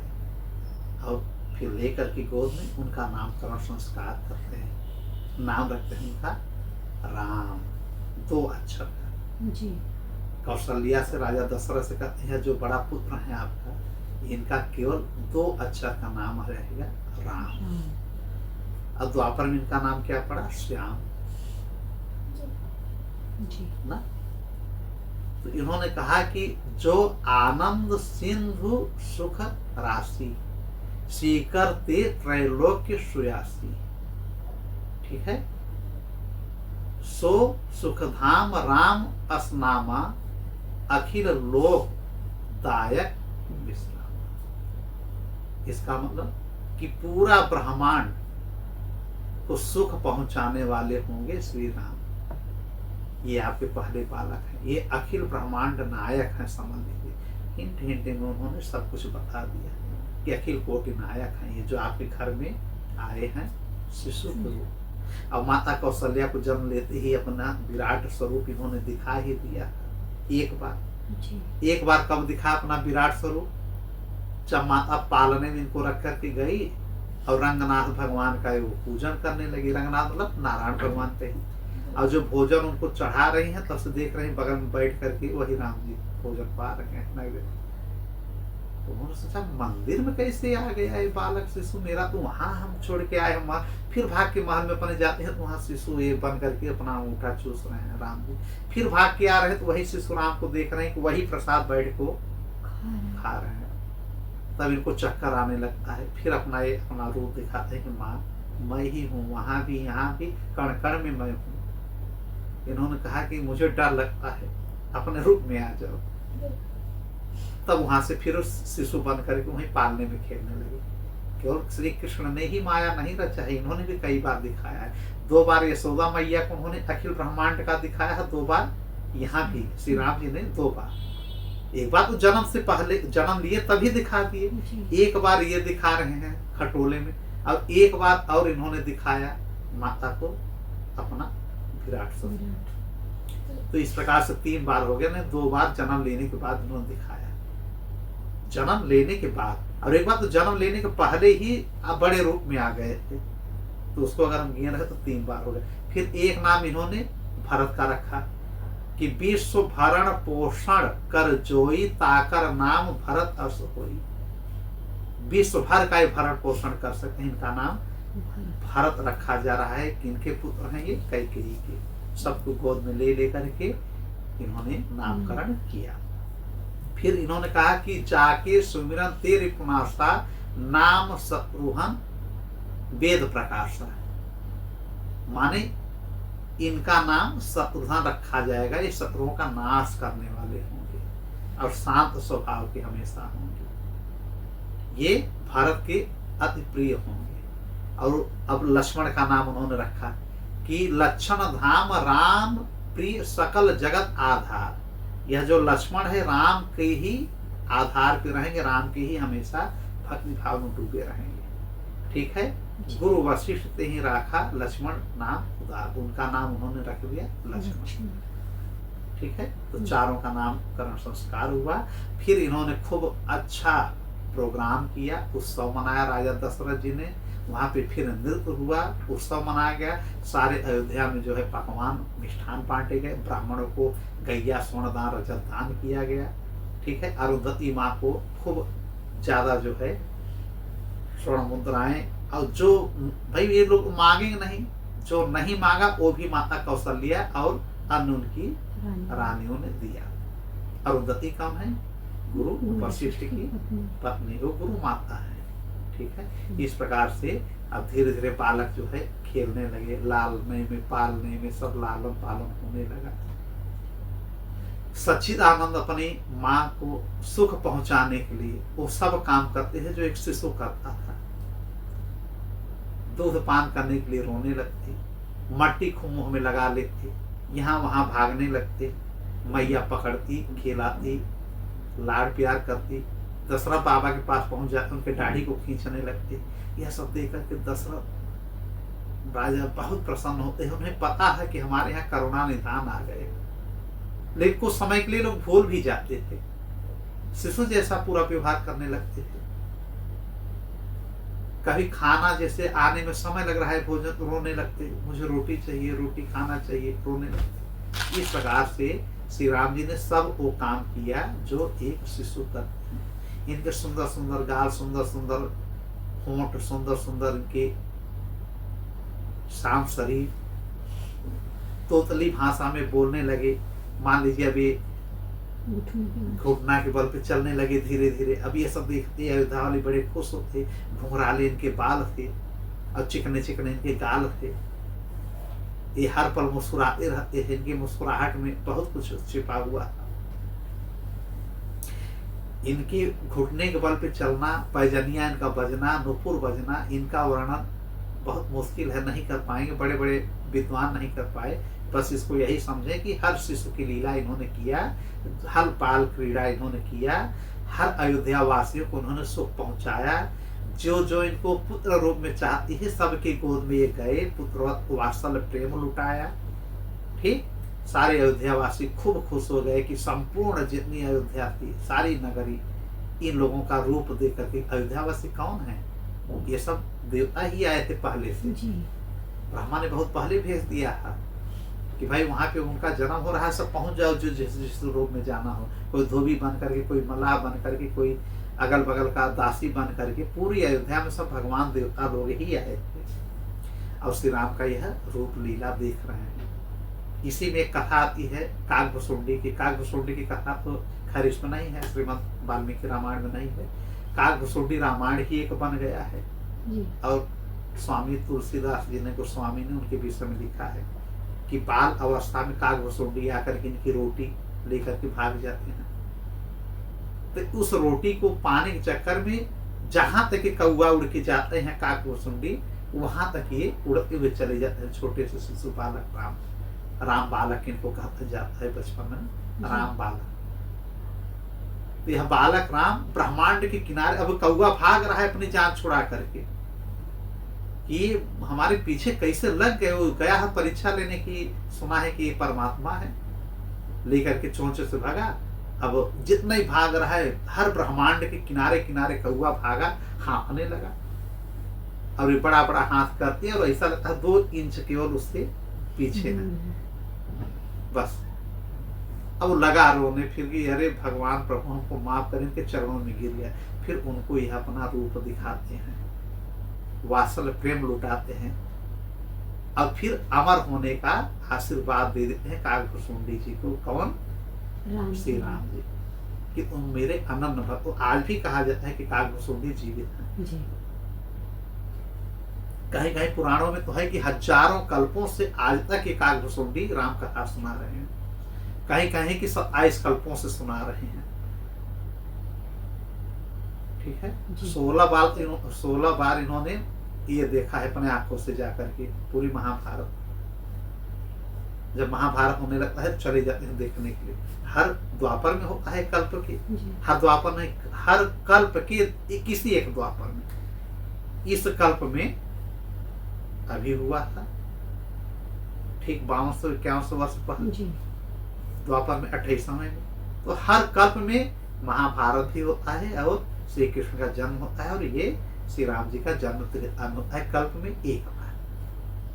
तो काकभुसुंडी जाकर के महाभारत भी देखते हैं। और इधर जब प्रभु का जन्म होता है तो बाल रूप का ये उनके साथ 5 साल 7 साल तक खेलते हैं कौवे के रूप में, उनके आंगन में बैठ करके और हर जगह। श्री राम जी ने भी शिशु रूप में माता को ब्रह्मांड दिखाया अपने मुख में, और रोम रोम में दिखाया कि ब्रह्मांड उनके है। काकभुसुंडी की संक्षेप में कथा समझ लीजिए कि काकभुसुंडी कौन है। अयोध्या की ही है, शूद्र जात की है, बहुत पहले जी। कई कल्पों की हम बात बता रहे हैं। एक बार सूखा पड़ा अयोध्या में, चले गए उज्जैन नौकरी के चक्कर में, जीविकोपार्जन के लिए पहले भी लोग जाते थे। उज्जैन में रहने लगे। महाकालेश्वर के मंदिर में एक जो है ब्राह्मण थे, उनसे इन्होंने गुरु दीक्षा ले लिया। शिव जी के बहुत बड़े भक्त थे, वो शूद्र जी, और वहीं बैठ करके पूजा पाठ करते। एक बार उनके गुरु जी आए, यह शूद्र उठे नहीं। सोचे हम जब भगवान की ही हम जो है पूजा कर रहे हैं तो गुरु जी को हम बाद में प्रणाम कर लेंगे। गुरु जी को वो खराब नहीं लगा, गुरु मंत्र दिए थे शिव जी का, लेकिन शिव जी को यह कष्ट हो गया कि बताइए गुरु आए और तुम उठ करके प्रणाम नहीं किए, ऐसे पूजा किस काम की। इसीलिए कहा गया है कि अगर पूजा कोई कर रहा है, कोई भी, अब गुरु आ जाए तो उसको पूजा उठ करके उनको पहले प्रणाम करना चाहिए। जैसे पत्नी को, अगर मंदिर में पति चला जाए तो पति को पहले तवज्जो देना चाहिए। इसी प्रकार शिष्य को अगर गुरु आ जाए तो चाहे जिस रूप में हो, चाहे भगवान की ही पूजा करे, पहले उनको प्रणाम करें। उन्होंने नहीं किया, उनको सर्प योनि में, अजगर योनि में जाने का इन्होंने श्राप दे दिया भोलेनाथ जी ने। ठीक है, अब ये ब्राह्मण जो गुरु जी थे लगे क्षमा मांगने। आकाशवाणी जो हुई थी भोलेनाथ, उन्होंने कहा प्रभु यह ज्ञानी है, माफ कर दीजिए। लेकिन भोलेनाथ ने कहा कि तुमने हमारा मंत्र दिया, गुरु मंत्र, लेकिन बार बार जब तुम राम कथा सुनाते हो या विष्णु कथा सुनाते हो तो यह धिक्कारता है क्या? हमें केवल भोलेनाथ की कथा सुननी है, ये राम शाम को मैं नहीं जानता, मैं अयोध्या से आ रहा हूँ, कुछ नहीं, सब साला प्रपंच है, कोई राम शाम नहीं है, सब ढकुसलाबाजी। अयोध्या से आया है इसलिए राम की है बुराई करता है। जैसे घर में अगर कोई है तो कहा गया है ना कि दूर के ढोल सुहावन। उज्जैन में जाकर के वो भगवान काशी की पूजा करने लगा, लेकिन अयोध्या में कभी राम की उसने पूजा नहीं की, वहां भी जाकर के अनादर करता है। यह बात शिव भगवान को बुरी लग गई। उन्होंने कहा कि 1000 योनि में तुम भटकते रहोगे, पहले तो अजगर बनो, फिर 1000 योनिया तुम ऐसे आओ जाओ। लेकिन जब ब्राह्मण ने माफी मांगा, क्षमा मांगा उनकी तरफ से, शूद्र की तरफ से, जो काकभुसुंडी अभी नहीं है, अभी शूद्र अवतार में है, फिर भोलेनाथ जी प्रसन्न हुए कि मेरा श्राप तो विफल होगा नहीं, लेकिन 1000 योनि में ये जब चाहेगा उस योनि से अपने आप को निकाल सकता है। माने जो योनि में 1000 वर्ष रहना है, 5 वर्ष रहना है, तो इनको अगर लगे तो 5 महीना में उस योनि को यह छोड़ सकता है, लेकिन 1000 योनि में जाना पड़ेगा। समय अभी इसके ऊपर है। और हर योनि में इसको पता ये रहेगा, याद रहेगा कि मैंने श्राप दिया है, आप इनके गुरु हैं, और जी और यह श्री राम के अनन्य भक्त बनेगा, यह मैं आशीर्वाद दे रहा हूं। वह गुरु कौन है? लोमस ऋषि। एक बार उज्जैन में श्राप मिल गया, फिर विंध्याचल के आसपास जाकर के अजगर की योनि में चले जाते हैं। और फिर शिव भगवान ने यह भी कहा ना कि यह जब शरीर छोड़ेगा तो इसको किसी प्रकार का कष्ट नहीं होगा, जिस योनि में रहेगा ये भोगेगा नहीं, मौज से रहेगा। एक प्रकार से वरदान मिल गया। इस प्रकार से हजारों योनियों में भटकते रहे। कौन? काकभुसुंडी की कहा में कहा। जी फिर लास्ट में जब 1000वां तन आया तब ये ब्राह्मण का शरीर पाए। ब्राह्मण का शरीर बहुत मुश्किल से मिलता है। आप लोग ब्राह्मण होकर के शरीर का महत्व न रखने वाला की बात है। ब्राह्मण तो होनी चाहिए, लेकिन आजकल ब्राह्मण तो सब खो जा रहा है। कोई ब्राह्मण अपने को नहीं, सब बेधर्मी होते जा रहे हैं। ज्यादातर, सबको मैं नहीं कह रहा हूँ, ज्यादातर अपने धर्म से लोग विमुख हो रहे हैं, जो कि नहीं होना चाहिए। अब ये ब्राह्मण शरीर पा गए। 1000 वर्ष माने योनि के बाद, लेकिन जब चाहते अपने उस योनि को छोड़ देते। और फिर ये जाकर के फिर उन्हीं गुरु को मिलते हैं, लोमस गुरु को। लोमस कौन है? लोमस ऋषि। कहा गया है कि इनका जब एक बाल झड़ता है तो समझे एक ब्रह्मा खत्म हो गए। इनकी उम्र इतनी है कि मतलब उसका कोई सीमा ही नहीं है। राम के क्या है? भक्त है। जी शिव भोलेनाथ की कृपा से अभी मानव योनि पा गए ब्राह्मण का, जी और उन्हीं के पास पहुंच गए, लोमस ऋषि के पास। लोमस ऋषि पहचान गए कि यह वही शूद्र है जी जो लाखों वर्ष पहले श्रापित था, लेकिन भगवान की कृपा से फिर मेरे पास आया है। तो फिर ये राम की कथा लगे सुनाने।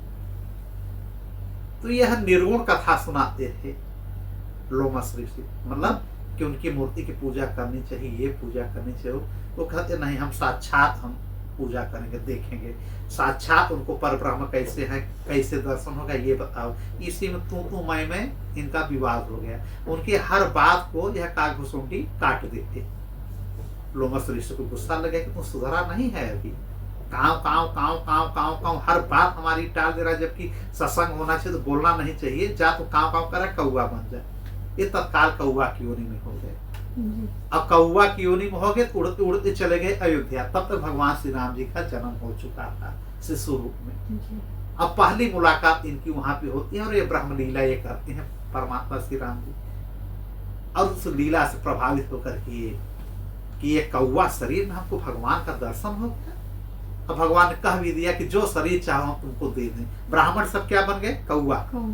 उन्होंने कहा हम बहुत शरीर, 1000 शरीर हम झेल करके, तो हमको याद है पूरा किस किस योनि में गए। अभी ब्राह्मण बन के आया हूँ प्रभु, आप हमको नहीं मिले। ब्राह्मण शरीर में भी कौवे में मिल गए, अब मैं यही शरीर में रहूंगा। लेकिन श्री राम जी ने कहा कि तुम चिरंजीवी हो जाओ, अमर हो जाओ। जब जब हर कल्प में मैं आऊंगा तुम इस रूप में आकर के मेरे साथ 5 वर्ष तक यहाँ पे बाल लीला करना। तो 5 वर्ष तो उन्हीं के साथ खेलते हैं, एक पल के लिए छोड़ते नहीं। काकभुसुंडी जब मैया सुलाती हैं खटोले पे, तभी फिर रात भर जागते हैं कि कब सुबह होगा, फिर पहुंच जाएंगे आंगन में प्रभु श्री राम की। काकभुसुंडी इधर अमर का इनसे वरदान मिल गया, उधर लोमस ऋषि घबराने लगे कि मैंने गलत किया श्राप देकर के। इधर एक कौआ बन के फिर पहुंचे, प्रणाम किए कि वाह वाह आपने तो बड़ा अच्छा किया। कहा नहीं मैं तुमको मानो तब फिर। अरे कहा नहीं नहीं मानो तब नहीं, गुरु जी आपके आशीर्वाद से ही मैं सुधर गया, भगवान का मुझे दर्शन हो गया। अब लोमस ऋषि रोने लगे कि आज तक मुझको उनका ब्रह्मांड रूप नहीं देखने को मिला, विराट रूप तुम देख लिए। उन्होंने कहा हाँ प्रभु जी आपके ही आशीर्वाद से, न कौवा बनाया होता, न मैं उड़ के उनके मुड़ेर भी जाता, न उनकी रोटी छीनता, न हमारा पीछा करते, और न ही हमारा उनका दर्शन होता है विराट स्वरूप में। उनसे आशीर्वाद मुझे मिल गया है। इधर लोमस ऋषि ने भी आशीर्वाद दिया कि कल्प कल्प तक तुम श्री राम के अनन्य भक्त रहोगे। इच्छा मृत्यु का वरदान दिया कि जब तुम चाहोगे तब मरोगे, वरना किसी भी प्रकार का प्रलय, किसी प्रकार की आदि व्याधि रोग तुमको प्रभावित नहीं करेगा। अब उधर भोलेनाथ ने कहा ही था कि 1000 योनि तो जाएगा, लेकिन इसके ऊपर कोई प्रभाव नहीं पड़ेगा, सब याद रहेगा, इसकी बुद्धि निर्मल होती जाएगी और ये सदियों कल्पों तक ये अनन्य भक्त बन करके श्री राम जी का रहेगा। एक वरदान वहां का काम कर गया, एक लोमेश ऋषि ने कहा इच्छा मृत्यु का वरदान दिया, जैसे भीष्म को उनके पिता शांतनु ने दिया था ना, और इधर जो है लोमेश ऋषि ने काकभूषुंडी को दिया, उधर भगवान ने कह दिया कि तुम चिरंजीवी अमर हो जाओ। आज भी काकभूषुंडी अमर है, जो 7 अमर हैं उसमें इनका नाम नहीं लिया जाता, लेकिन ये अमर है। ऐसे तो 11-12 अमर लोग हैं चिरंजीवी, लेकिन सब तो चिरंजीवी ही कहा जाता है। ठीक है, तो ये काकभूषुंडी की कथा इस प्रकार से है। अब धीरे धीरे प्रभु घुटनों के बल चलने लगे, बाल क्रीड़ा करने लगे, कभी रुलाते, कभी रोते, कभी हंसते, कभी जैसा करते लोग वैसा इनका नटखटपन दे करके माता कौशल्या जो है आनंद विभोर हो जाती है, राजा दशरथ आनंद विभोर हो जाती है। इन्हीं के पीछे पीछे इनके तीनों भाई लगे रहते, जो ये करते वही नकल वो लोग करते। चारों भाई आंगन में खेलते, अयोध्या में धीरे धीरे ये लोग बड़े होने लगे। चारों भाई एक साथ खाना खाते, फिर मैया लोग खाते, कभी दशरथ जी के मुख में जाते भोजन, जबरदस्ती ठोस आते, उनके मुख से कभी निकाल लेते, कभी उनका जूठन खाते, फिर अपने मित्रगणों के साथ बैठ करके कभी उनका खाते, कभी खुद खाते, जैसे श्री कृष्ण भगवान करते हैं। यही सब करते, सरयू घाट पे खेलते, खूब अयोध्या में हुड़दंग मचाते। धीरे धीरे कुछ बड़े हुए, फिर राजा दशरथ को ये लगा कि अब इनको गुरुकुल जाना चाहिए। फिर एक गुरुकुल जाते हैं अपने समस्त भाइयों के साथ, चारों भाई गुरुकुल में जाते हैं। आज हम सोच रहे हैं कि इस कथा को आगे बढ़ा दें। फिर गुरुकुल जाते हैं और गुरुकुल में शिक्षा दीक्षा करते हैं। गुरुकुल हो चाहे घर हो, ये हर वह लीला करते हैं जिससे सबको सुख मिले।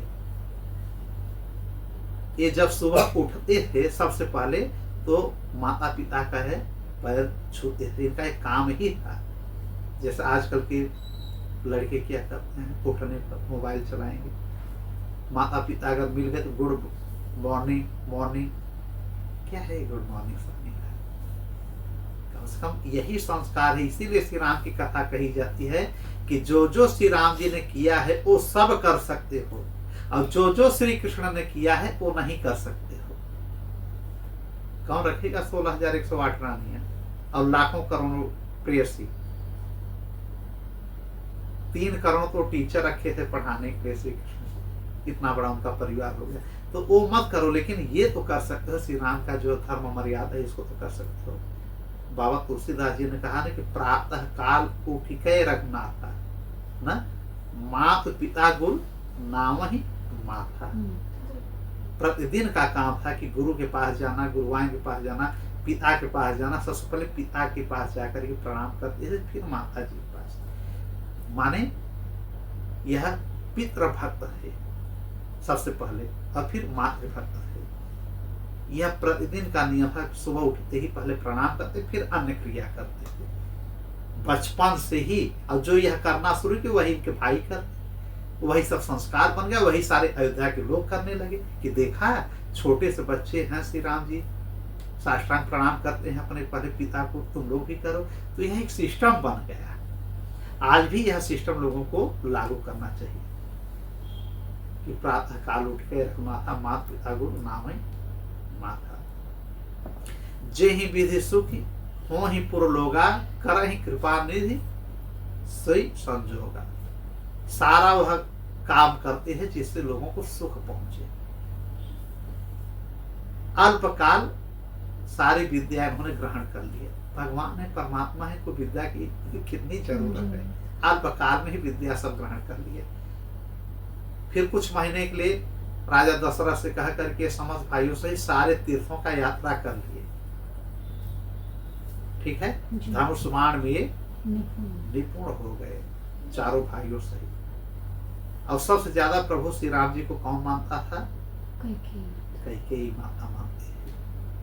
कौशल्या माँ का नंबर ही नहीं लगता, वही उठा करके लेके चली जाती। कहीं सरयू नहा रही, कहीं वहां घूम रही, कहीं यहाँ बाल पीड़ा हो रहा है। ठीक, इस प्रकार से चारों भाइयों का धीरे धीरे बचपना गुजरता गया। सारे वेद पुराण, सारे ग्रंथों का, ज्योतिष शास्त्रों का सब इन लोगों ने बहुत अल्पकाल में विद्या ग्रहण कर लिया, तीर्थों की यात्रा कर लिया, अब ये लोग 13 वर्ष के होने वाले हैं।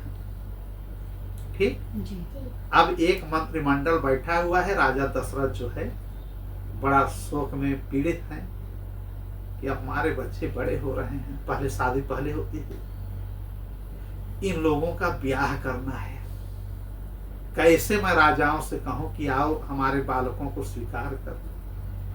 तो गुरु वशिष्ठ बैठे हैं, सुमंत बैठे हैं, सारा मंत्रिमंडल बैठा है, ब्याह की बात चल रही है।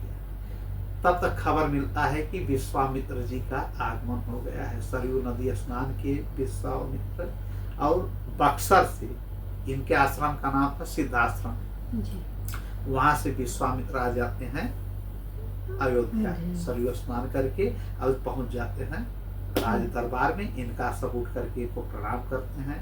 राजा दशरथ इनको सिंहासन बैठाते हैं, इनके चरणों को धोते हैं, धो करके इनको हर प्रकार से जो सेवा करनी चाहिए करते हैं और बैठा देते हैं सिंहासन। ये विश्वामित्र जी हैं कौन?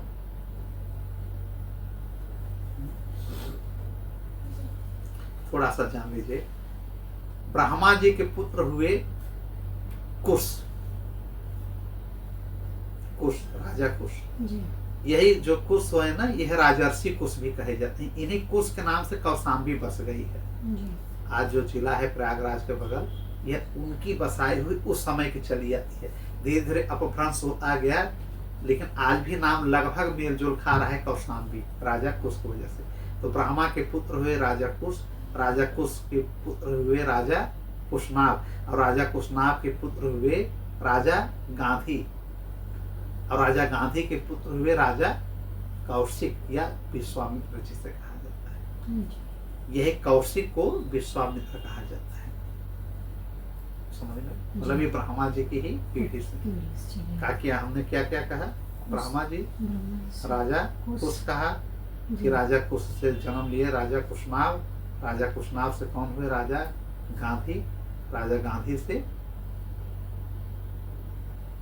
विश्वामित्र, कन्नौज के रहने वाले, ये क्षत्रिय थे ना। इनकी कथा सुनाई ही है हम, चलो फिर कभी सुना देंगे कि विश्वामित्र जाते हैं जब कामधेनु गाय से हजारों लोगों को जब वशिष्ठ जी भोजन कराते हैं, तो उसी कामधेनु को लेने के लिए इन दोनों का युद्ध होता है।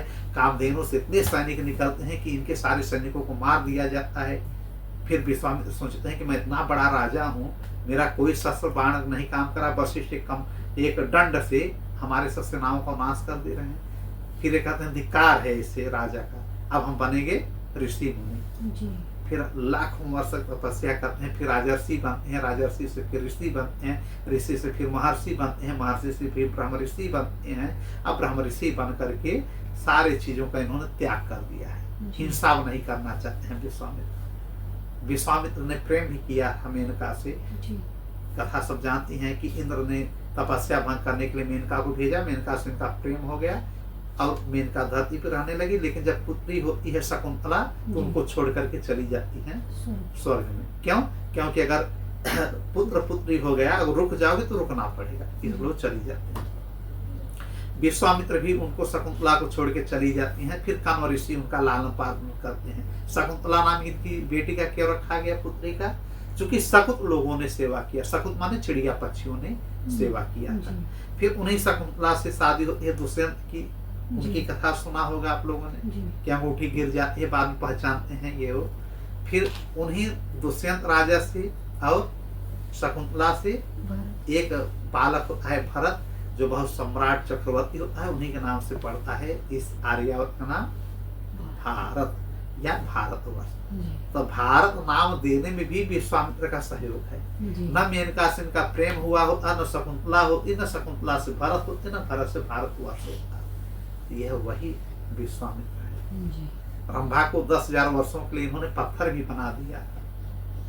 कथा सब सुनाए हैं, बस रिवाइज करा रहे हैं, फिर कभी जरूरत पड़ने पर सुना देंगे। इस प्रकार से विश्वामित्र जी आए हैं। अब क्यों आए हैं?